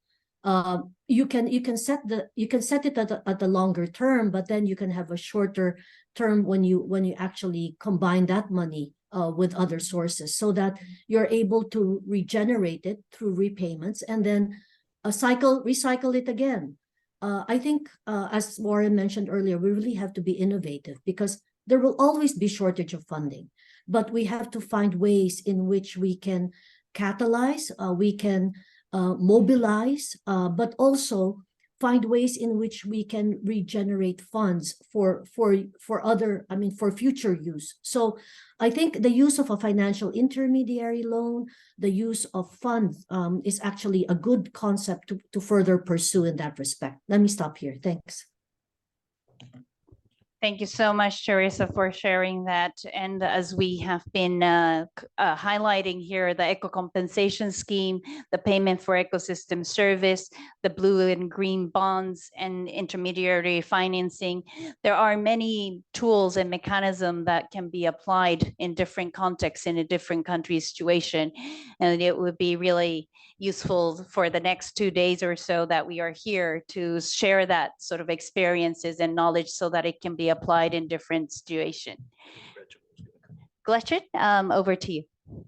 Yeah, well, thank you. Yeah, I don't have a magic answer to this, but I couldn't agree more that this in many ways is the next frontier. There's some innovation starting to occur in the EU with the requirements to disclose basically impacts and dependencies on nature. And we're seeing some financial institutions moving into this arena. The Natural Capital Project, led by Lisa Mandel, who's there, has been working with Morgan Stanley, for example. And we've been developing experience with other financial institutions in insurance and in investment companies and such. But this is a crucial frontier, and we if we don't make the advances we need, I think I'm with Warren and needing a drink after this meeting, because it is disheartening to see where we are relative to the challenges. But I'm hopeful that within a few years we'll have some really compelling demonstrations that motivate their scaling and replication elsewhere. Great, thank you very much. Is there any other questions from the floor? Comments? Yeah, Warren, go ahead. If there aren't questions, I just want to say that I think that governments, without spending money, can save a lot of money by taking a hard look at the policies that you've got. There are subsidies all over the place that lead to the kind of environmental degradation that you end up paying for later on. And, you know, we've been talking about polluter pays principle and so on for years and years. All good concepts, rarely seriously adopted by government. So the whole taxation issue, the use of natural resources, that policy basis is the first thing to look at to really assess, can we modify our national or state policy or local policy to better conserve what we've got by valuing it, understanding that, getting a better perhaps tax system in place to pay for regeneration where it makes sense, and it'll pay for itself if the valuation is right. So governments can do a lot without spending any money. That's a lot easier said than done, but it is a political agenda. It's tough, but it really is. If we don't get the policy frameworks right, then we're going to continue fighting the battles, but we're not going to win the war. So it really is very much up to governments to tackle that. Thanks. Thank you so much, Warren. And also Carlos Manuel earlier also emphasized, but the BioFin particularly is an initiative where they're looking into the national sort of accounting and national budget and look at, you know, where they can really spend and also generate resources for nature. And I think these initiatives will really make a really big difference. And also the Natural Capital Fund that ADB is supporting to develop is also going to generate that sort of necessary facility to cloud in the resources. And we're also looking forward to actually scaling up these initiatives at ADB to support the developed DMCs here and moving forward. So thank you. Any comments and questions? I mean, maybe since we highlighted China quite a bit, but there are other experiences. Yes, I see your hands up here.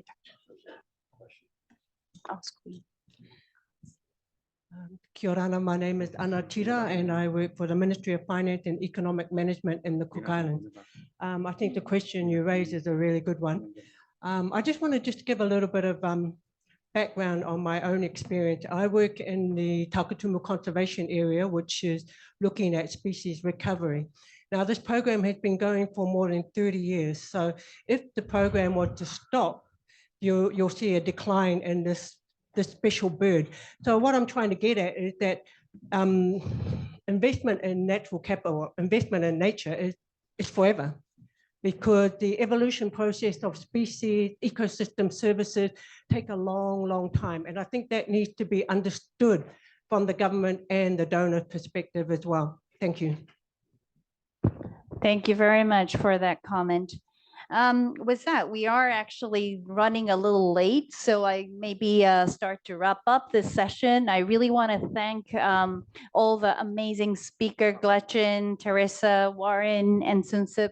I really think that this, session has highlighted that really nature is a base of our economy. As we were highlighting, over half of our economy is reliant on nature, and fisheries, agriculture, and also forestry, ecotourism. Many things are really reliant on, a healthy ecosystem.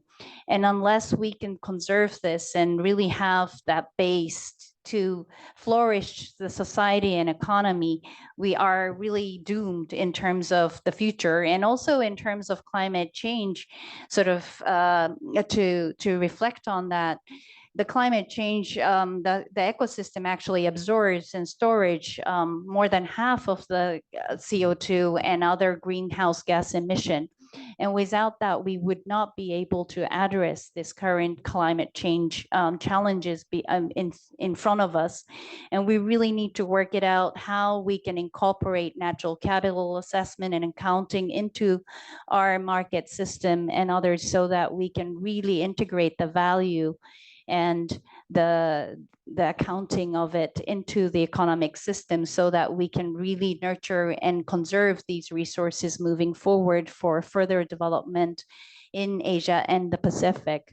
And also we need to kind of remind ourselves that these natural capitals are not only for the government and private sector, but the people who are living on the ground, the indigenous peoples, the women's group and others who are protecting and conserving these resources for their livelihood.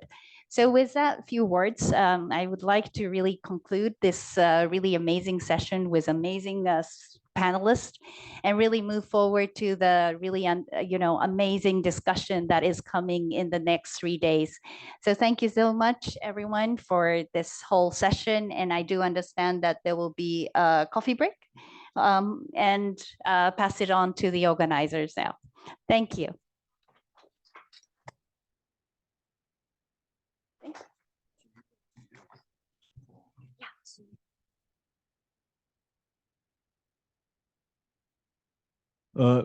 Thanks, everyone. We have a scheduled networking coffee break. If we can come back in exactly 10 minutes time for the next session. So it's 10:25 now. We come back at about 10:35. Thank you.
Check. Hey, Sue.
Okay.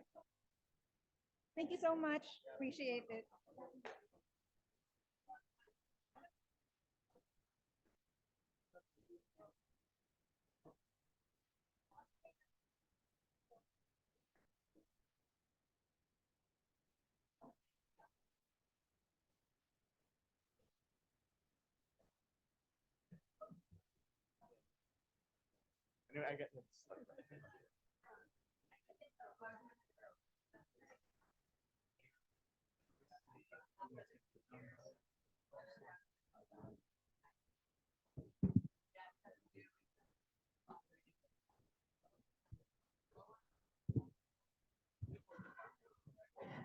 Check. Hey, test 1, 2, 3. Testing mic 1.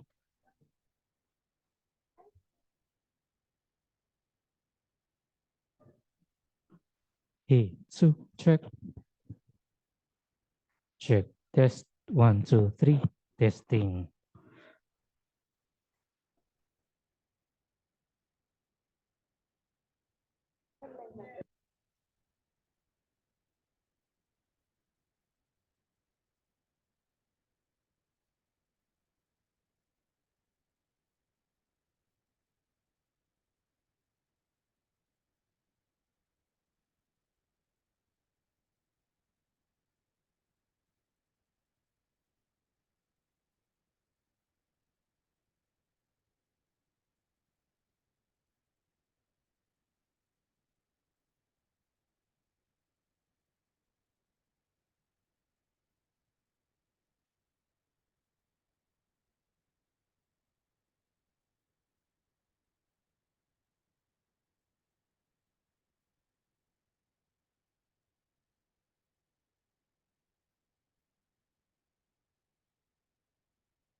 Get started. I know we're running a bit late. And again, I'd like to thank everybody who traveled long distances to be here. ADB staff who didn't travel long distances, but sat in traffic for a very long time this morning to be here. Thank you so much. My name is Tom Pinella. I'm the Director for Natural Capital and Climate in the newly reorganized ADB under the Agriculture, Food, Nature, and Rural Development Sector Office. And I'm joined by Lisa Mandel from Stanford University, who is here, and Mary Ruckelshaus, who was supposed to be here, unfortunately was the victim of some airline mishaps and was not able to attend, which is a shame. And so this session is on looking at multilateral development banks, MDBs, and how we're dealing with nature. And we have 4 panelists, and we'll start with our own Mr. Chengfeng Zhang, who is recently appointed Senior Sector Director for the Group for Agriculture, Food, Nature, and Rural Development, to lead off with some remarks, and then we'll move to our other guests from the other MDBs. And the speakers will have about 7 minutes, so we leave some time for discussion. So thank you very much. Yeah, thank you so much, Tom, and thank you so much, Lisa. I want to take this opportunity also.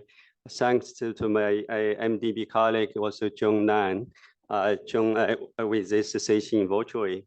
Probably let me kick off the discussion by sharing my observation two things. One is the challenges facing Asia Pacific, and the second is what the ADB's initiative in related to the natural capital investment. The first one is, as many of the speakers in the previous session already mentioned about it, Asia Pacific is one of the most biodiverse regions in the world, and also the home 17 of the 66 global biodiversity hotspots. But sometimes this region is also suffering from the climate change. Not only just the contributor for GHG emission, but it's also most vulnerable by climate change. And sometimes this is the area home of 50% of all the undernourished populations. Even before the Russia invasion of the Ukraine, actually this region, they're already suffering from the hunger and also the risk of the food insecurity. So again, a balance, livelihood and also nature is very critical for this particular region. After the ADB joined the other MDBs signed the statement on nature, we are now working on a nature positive investment roadmap to provide a strategic direction for better value and also integrate the nature in the decision making. This roadmap will provide a blueprint for the ADB to scale up the nature positive investment in our operations, support our DMCs in transiting towards the nature positive pathway, particularly to balance the nature and also the livelihood, including deliver the green recovery and also to create more opportunity for the green job, particularly for the rural area.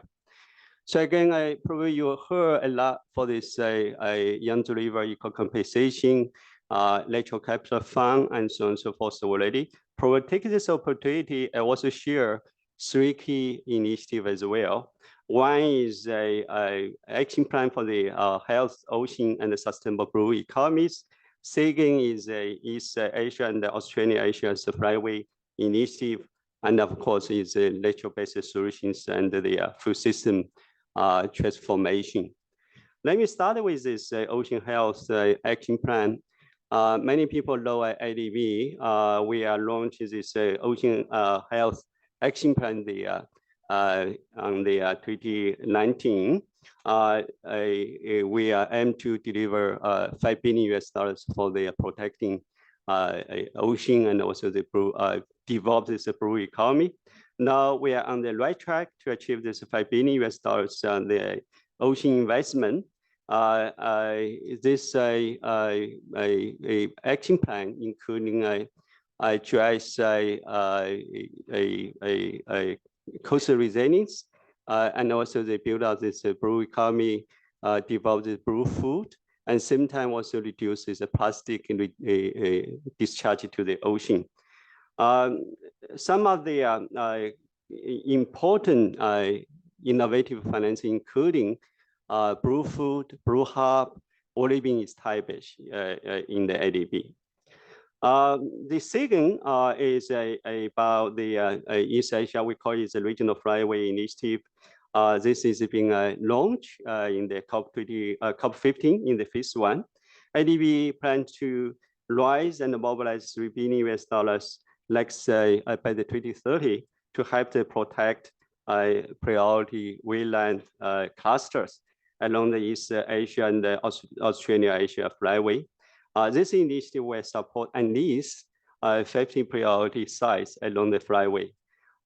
Again, sustainable financing mechanism will be very important for this type of the investment. The third initiative, of course, is related to what the Ambassador Wang mentioned about nature-based solution associated with the our $14 billion food security program. This is essentially is a two introduces a regenerative agricultural practice, sustainable farming. And then one of the example also incorporate in the Yangtze River Economic Belt, that is a Anhui Huangshan Green Development Fund. Basically, it's introduce mechanism to build up this sustainable rice plantation, sustainable tea plantation, and also develop the green agricultural value chain as well. Of course, it's a mainstreaming the nature-based solution not only in the agriculture, but also mainstreaming nature-based solution in the transport, energy, water, and also the urban development, very critical. Last thing I want to still emphasize the importance the natural capital lab.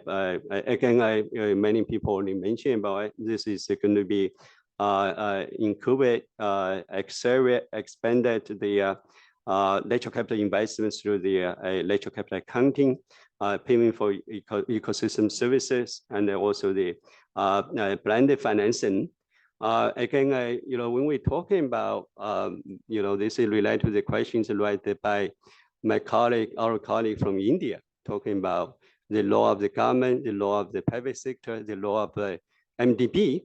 Again, the law of the government change the regulatory framework to enable the investment from the private sector, introduces a water tariff, natural capital tariff, and also the fee is very essential. And that is a basis we can enable and also ensure the payment for ecological services is sustainable. Again, this is a natural capital fund introduced by the Luanbish. Is also this a mechanism we're going to introduce basically the co-financing, also de-risk mechanism to scale up our natural capital investment. Again, as an example, Teresa was mentioning about even just the Yangtze River, we delivered $3.6 billion investment. Sometimes with this new operating model, Tom Manila now is leading a natural capital team. They also accumulate about the $3 billion natural capital investment pipeline for the next few years. Let me just pause here. Thank you, Tom. Thank you very much, Cheng Feng, for those opening remarks and also highlighting the work that ADB is doing. I believe we have our other three speakers who will be joining us online. And first is Eva Meyerhofer, who is the lead biodiversity and environment specialist at the EIIB, supporting the EU and international biodiversity policies. Very active in the community. And also, Eva, we really appreciate your fortitude in getting up very early to join us from Europe. So please, we'd love to hear your remarks. Thank you. Good morning, yes, good afternoon, everyone. Thank you for the invitation. I'll be very brief because I think Cheng Feng set the scene, and it's nice to hear that the activities that MDBs are doing are pretty much aligned, and we're facing the same challenges. So one thing that we have noticed is that within the institution, within the EIIB, is that nature no longer is at the fringes of our agenda, but really is at the heart and is reflected not only in our commitments, not only to the outcomes of of the different climate conventions, but also the commitment we made at COP15. So the other thing that I wanted to just put out there is that nature is difficult to finance, and so we need to look at different entry points, and the development agenda that we are all trying to implement is the main entry point. And coming to the natural capital financing facilities, so we started actually thinking about financing nature and supporting nature already in 2008. And we set up this natural capital financing facility together with the European Commission, who provided us with a guarantee. It's a risk-sharing facility, thinking that there was a lack of finance or funding available for nature and for conservation in general, and that we would be able to then come in with this risk-sharing facility and have this fantastic pipeline that we would then support and implement. I think we got a bit carried away and found there were a couple of issues and challenges that we faced. We thought as a public institution, we were well positioned to help, to also implement operations to overcome some of the market failures within our remits, and certainly participate in alleviating certain structural investment gaps and seize some of these market opportunities to generate revenue streams for local livelihoods and communities. And then these were then the challenges. So we had all this financing available, and we did not have a pipeline of projects, or it was very difficult to find that pipeline of projects. There were small ticket prices. They were generally non-revenue generating, extremely long and complex in origination. And they were not where we were hoping to use market structures. They were all primary public sector driven due to the public good nature of the investments. And we also realized that there was considerable need for concessional and grant resources to make what we call our projects bankable, meaning to be able to go through our own systems, for our credit risk colleagues to feel comfortable with such operations, and that there was something that was revenue generating and also sustainable. So the market even today, is not yet a dynamic force for scaling up due to some of the pervasive systemic issues still at play. So there is, and I think some of it was alluded to in Shengfang's presentation, is that there's a lack of regulation mandating reliable revenue streams and significant investments. So we heard about payment for ecosystem services, but that hasn't been mainstreamed through government policies. Valuation is a huge problem. There is no accounting methodology, systematic accounting methodologies that are consistent and effective. Data metrics, I'm sure we will be hearing quite a bit about that. And at country level. So if you don't have the setting of the framework, it is very difficult to incentivize private sector to come in, and also institutions like MDBs also to come in where there's not an adequate national framework. Subsidies in some of the countries are available, and country-specific programs that do not explicitly target biodiversity type projects, and that means that we are competing against those. And then something that I think we all grapple with, we don't traditionally finance land. That's not part of the eligible investment costs. And so not only land availability, but the cost presenting the cost of land are presenting obstacles. So recreating ecological incoherence. So in some of the countries we operate in, of course, then comes the complication of land rights associated with rights of local and indigenous communities. And this becomes extremely complex, extremely sensitive. And it's also unclear prospects of ultimate scale of demand to repayable finance going forward. Often loans are not long enough. The tenor of those loans are not long enough.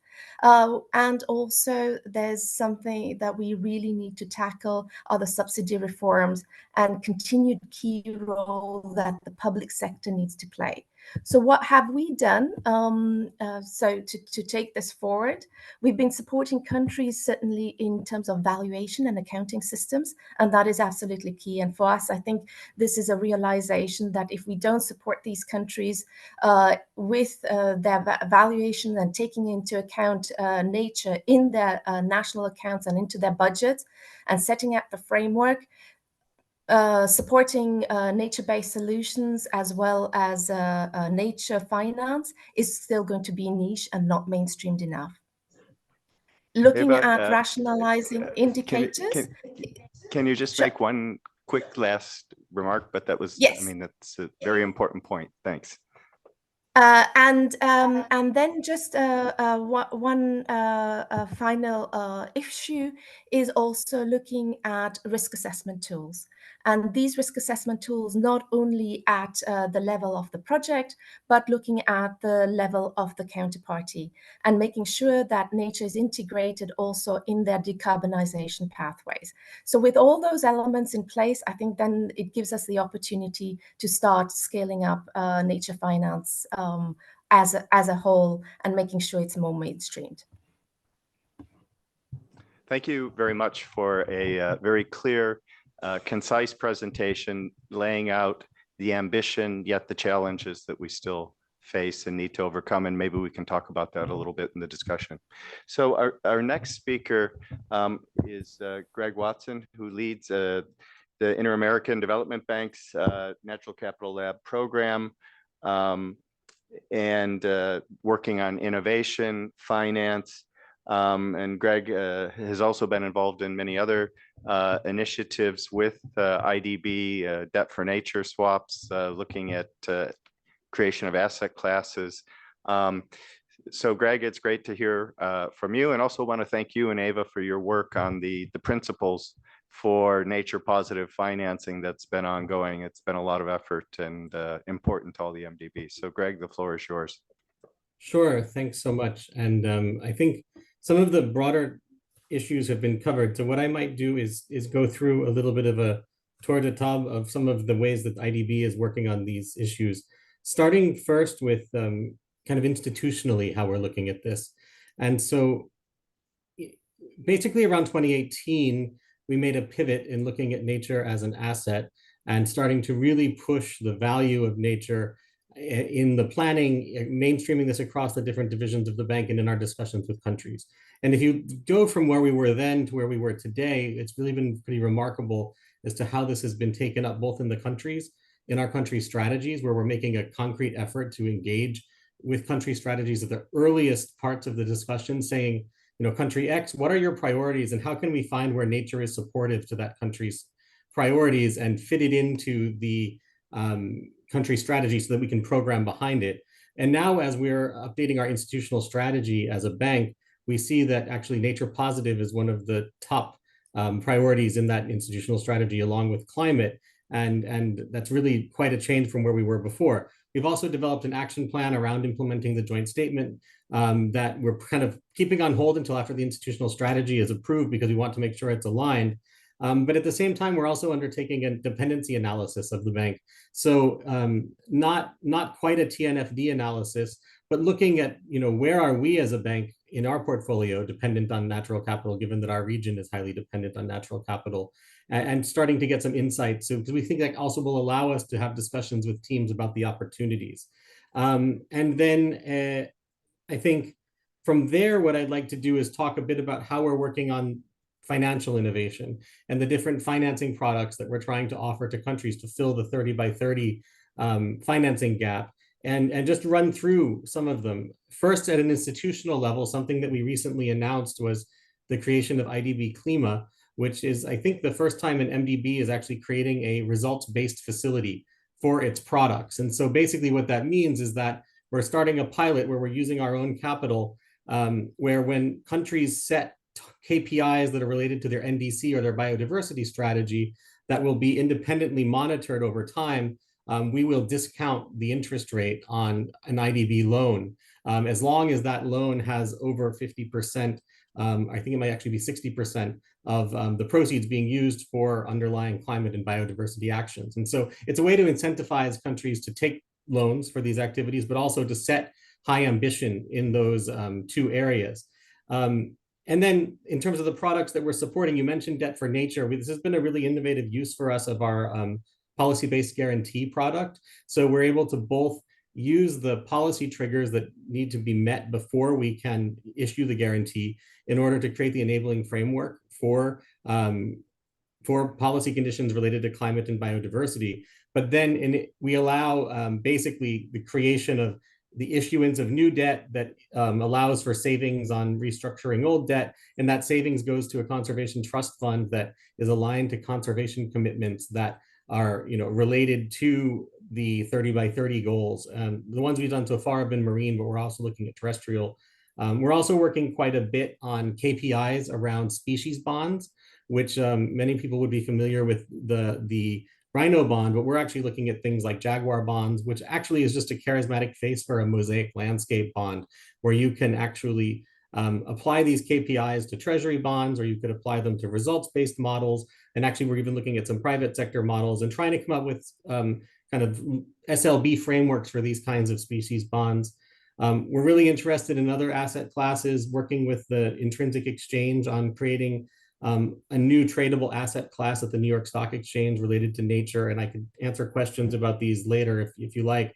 And then also the biodiversity credits area, which I think is important to all of us, moving from offsets to tradable biodiversity credits. But then beyond just creating credits, what is the enabling framework needed for that? So we've created something in the Amazon called Amazon Grid, which is using blockchain to create hexagons that actually allow you to track both impacts, track results, but also to track transactions. And so that will enable that kind of market. And then just as I close, I wanted to mention, we work with financial institutions, creating lines with national development banks, but also creating guidelines and products around how national development banks can implement the TNFD program. And then, for the last two closing remarks, a couple of areas where I think overall as a globe, we can maybe work together is there's a real need to think about what are the KPIs for biodiversity investment, be them bonds, be them credits, be them debt for nature swaps. I mean, a lot of them end up looking at the same KPIs. So how are we going to kind of harmonize KPIs, and how can we have robust MRV systems that are transparent, that are reporting the impacts globally, because the investors want to see whether or not they're getting what they're paying for. And then some challenges that we see, I think there's still a hard time with many actors confusing climate and biodiversity, and they use climate as shorthand for biodiversity, and then that creates a muddled discussion. I think when we talk about alignment, Paris alignment can have create antibodies and a negative reaction. So when people hear about alignment to the global biodiversity framework, they kind of think that that's going to take them in a Paris alignment place where we're going to be saying, well, there's a whole set of activities you can't do. When actually, when we're talking about with GBF alignment, it's actually trying to find ways that nature is integrated and mainstreamed into operations. And so I think that those are two areas where we should be cautious. And then the last is the importance of the kind of work that Stanford does in the NatCap. Is there's a lot of priorities that clients of MDBs have, and Greg, it's hard to compete with vaccines. Yeah, so the valuations are important, so we can go and we can say this biodiversity work is also having this livelihood impact and this health impact because it creates the larger audience for the work in the country. Thank you very much. And I'm sorry to be cutting the speaker short. I'm sorry we're short of time, but hopefully we have time for Q&A to pick it up. So our last speaker is Abdul Karim Sma from the lead regional economist for Near East, North Africa, Europe division for EIIB.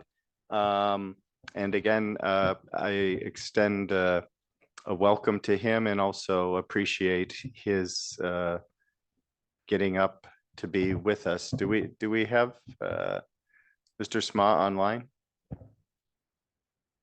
We do not have Mr. Sma online. So in that case, I think the first three presentations gave us a lot of rich material.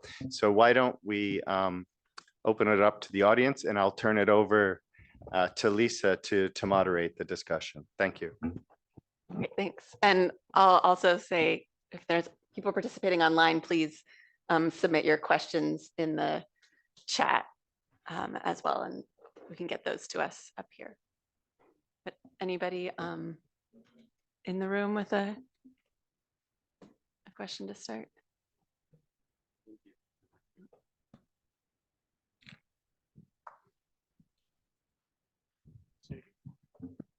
Good morning. This is Dr. Sarangi from the Ministry of Environment, Forest and Climate Change, India, New Delhi.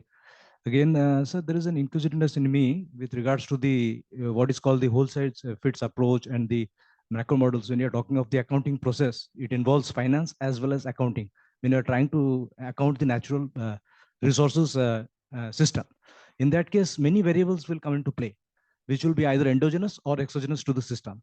And coming to the nature is the vagaries of nature are prominent, very much prominent so far as the floods, cyclones, tsunamis are seen across the globe. And the different countries have different kinds of challenges with regards to their governments, with regards to the sectors, with regards to their political issues and many other issues. And based on that, they need to finalize the aspects with regards to environment. So what sort of accounting, if there won't be any fit size approach, which I think maybe or may not be, what sort of accounting process needs to be done? Will there be a cohesion or an integration between the various accounting sectors across at the national levels, which can integrate with the subnational levels and at the global level? Yeah. Thank you. Yeah, you raise an important point around accounting and standardization. Do any of our panelists like to respond? Yeah, probably let me pick up and then I think yeah, very important questions. Probably let me kick up and then after that, Greg and also Eva also can share. Of course, Lisa, also Tom, you can feel free to share your observations. Again, when we come to the natural capital accounting, the reason we introduced it like the gross ecosystem product, we still remember, this is also associated with the Yangtze River eco-compensation scheme. The government, because of this big floods in the 1998, they introduced the eco-compensation. This is a financial transfer from the central government to the local government, particularly in the western provinces in the headwater of Yangtze River. But over years, the government questioned what the result, right? And what the progress. Of course, it's the money already traced out, but it's difficult to say what the ecological progress. So that is the reason the government approach ADB, we provide the technical assistance for this gross ecosystem product. This is the entry point to measure the ecological progress. And then they also has a sort of the metrics to help the central government sort of the pay for result, pay for ecological impact. So that is a sort of the entry point. But again, as I come to the our India colleague, about this is incorporate into the central government, local government sort of decision making process is also related to this. When we interact also with the support this National Economic Reform Commission in China is talking about sort of accountability for local leader. So again, this is a process driven by the GDP growth rate. And then the people is basically, it's very much focused on economic growth, but it's not really consider impact on the ecosystem services and also the cost of the pollution. So again, they introduce is sort of the natural asset accounting. That means each of a governor and the mayor, when they come to the office, is a sort of the balance sheet for the natural asset. And before they leave departure, when they measure their performance, they also need to account the change in the balance sheet of the natural asset. So that is the reason we have the opportunity to elevate and replicate this gross ecosystem product originally for the Yangtze River and then replicate to the central and the local government to make the local leaders accountable for ecological progress. Let me pause here. Thank you. Thank you. Yeah, I think that the example from China and how it scales from national down to local is a really powerful one. I'm also wondering, Greg, this question makes me think of what you said about KPIs and the desire for standardization. So I don't know if you have thoughts you would want to add. Yeah, just maybe really briefly, it makes me think of two different country contexts. And one thing that we say when we're suggesting natural capital accounting is to know why you're doing it and for what purpose you're going to use it.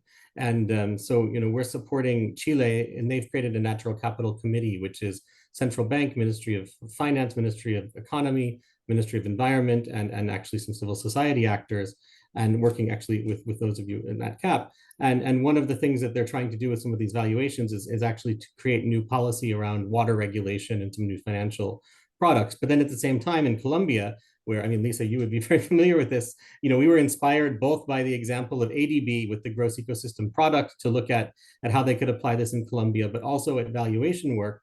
And what the Ministry of Planning is doing there is looking at this kind of not taking this down to the regional level, but instead taking this across ministries. And so, integrating the valuations across the various different line ministries so they can be looking both at their budget and also at subsidies and those kinds of more fiscal issues within ministries. And so, that's another example of, taking it transversely rather than vertically. Thank you for those, additional examples. I'm getting the signal. Do we have time for any more questions? Yeah, I think we can go No? for another 2 or 3 questions. Yes.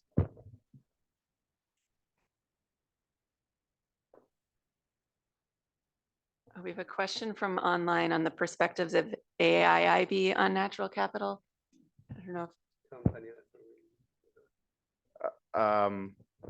Honestly, I can't speak on behalf of AIIB and Natural Capital, but I do know that at COP28, they are planning to come out with quite a large statement on nature. I saw that in the discussion. Well, yes, but they were going to come out with their own statement, and I think this was discussed at the last Heads of Nature meeting. Greg or Ava, do you have any insights to what AIIB is thinking or wanting to do on this? I No. don't really want to speak on behalf of another MDB. Maybe if others don't have a question, I think Lisa may have some questions to pose to the panelists. Sure, that actually follows well from the question about AIIB. I mean, it's clear that each international financial institution has its own area of focus, but that there's a shared vision and agenda around nature. And I'm wondering, you mentioned some examples of how you're coordinating and collaborating now with the joint statement and the principles on nature positive finance. And I'm wondering if you have thoughts on how you would like to see that collaboration or coordination go ahead in the future, and if there are other partners that you see a need for to make your work more effective. Yeah, probably let me just kick off, and then I think Greg Watson and Eva, they have the more to say. Again, after the statement nature, of course, we have the working group established since COP26. And then I started this year, we also try to introduce have a nature mechanism to elevate the sort of the mechanism. Again, from the ADB end, I joined with a Director General Bruno Casco as a nature head and also the co-head for nature together to enable this process. I also appreciate particularly Green Watson and also the Eva from the both the Inter-American Bank and also European Investment Bank, both of them leading the preparation of MDBs, so sort of the efforts for the taxonomy and also the way of sort of the common but differentiating methodology for measure the nature.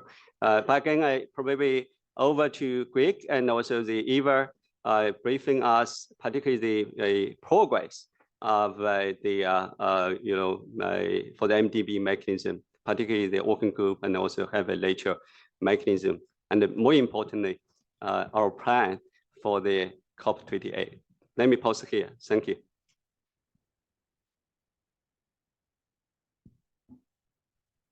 Ava or Greg, would you like to add on? Sure, very quickly. I'm not going to go so much into how the MDBs are working, but there's one area where we see a lot of opportunities for collaboration, and it started actually what Greg mentioned in terms of the credit enhancement instruments. So there's a group of us coming together at COP28, where I think it is important. I mean, resources are scarce, and I think where we can collaborate and cooperate is all the more important. We have one project or operation, which is one of the Debt for Nature swaps, where we are working together with IDB in Barbados. And this is also for us a learning experience, because IDB being one of the front runners, but to come in and to support such an instrument and see how that can be scaled up and also mainstreamed into then our own toolbox of instruments is absolutely critical.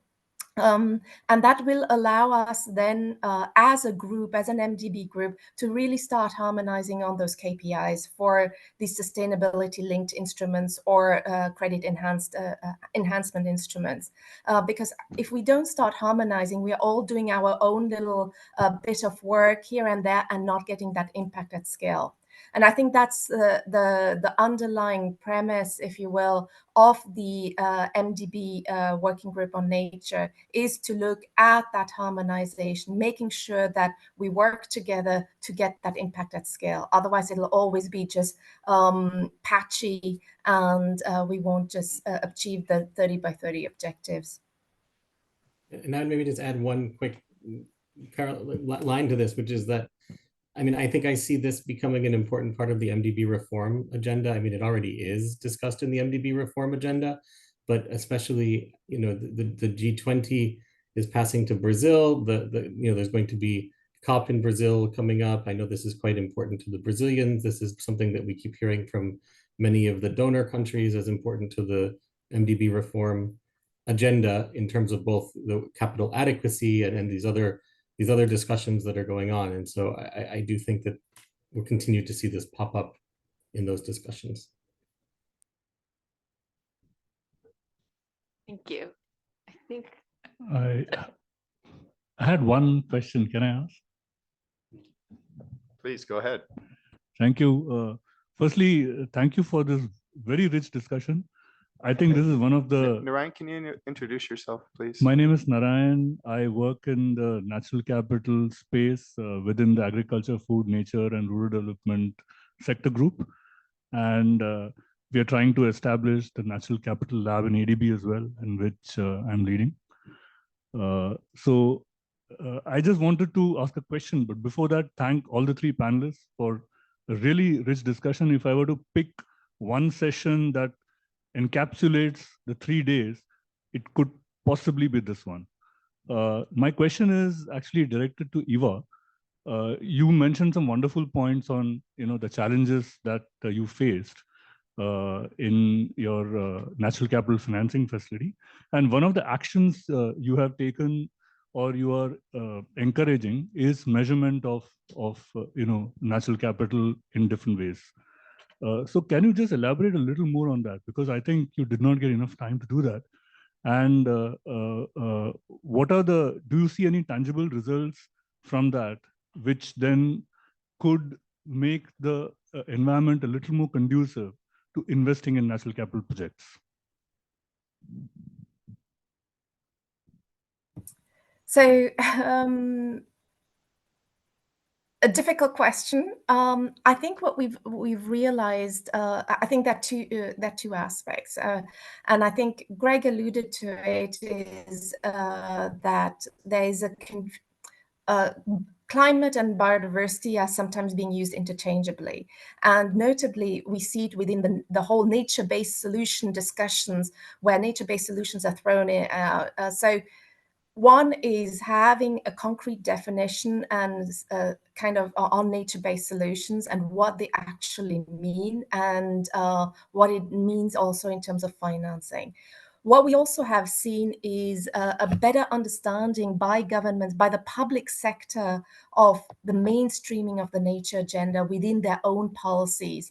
We've seen improvements since in the last 2-3 years, but it was not the public sector that was the front runner, it was the private sector. And it is once the private sector and the central banks had realized that biodiversity was a financial risk and not just, a nice to have, that we saw the public sector slowly coming on board. We are seeing some reforms on subsidies, still not enough. But for example, let's take the European context, which is slightly different. They underwent a whole exercise of mapping their ecosystems. So they've mapped them out in each country, in each of the EU member states, and now they're starting to value it. And so valuing those ecosystems gives them an understanding of what are the priority ecosystems, do they need to protect, and also creating no-go areas or putting in criteria for restoration activities when they are also targeting their climate objectives. So until that work and understanding your natural capital assets as a country and including that into your different policies. And I think the colleague from India mentioning, it brings together all the different disciplines, and seeing that impact and that interaction, we will never be able to scale that up. On an MDB side, if you will, on a financial institution side, is critical that we integrate that in our economic analysis. So that we also understand those trade-offs. But there, the challenge is in terms of your transfer values, especially if you are working across different types of ecosystems, what are those transfer values that you attach to those different types of ecosystems? Is one ecosystem weighted more heavily or higher than another ecosystem? And that's when, let's say other factors do play a role in terms of livelihood resilience, access to benefit sharing that we need to bring into the economic analysis. I'll just stop there. Thank you. Yeah, I'm going to ask one very, very quick follow-up question to Eva. So you said private sector came in. Was it a specific sector, or what was the perceived risk that generated their interest? Was it the agricultural sector, or why did private sector do this? What was the motivation? And if you can just keep it short, and then we'll close. I think, yes, I do believe one of them was the dependency of the agricultural sector and the food sector on natural capital. But you also found companies that, luxury goods companies like Puma, that were dependent on natural capital. They were the front runners by coming up with their profit and loss accounting methodologies. So those were the ones that really pushed the boundaries of natural capital valuation. Okay, thank you very, very much to complete that story. So I want to thank everybody for staying here with us. And also, I really want to thank the panelists. It was a great discussion, as noted. And I'm sure we could go on, and we will go on after this in other fora. But again, let's give a big round of applause for people getting up early and staying up late to join us. And with that, I'm going to close the session. But for all the people in the room here, we're going to go to our courtyard to have a group photo, and then we will break for lunch. And so please, Narayan, you can lead the way. Yeah. Please bring your belongings with you as well. Yeah. Okay. That's right. Okay. Thank you. Thank you.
Thank you.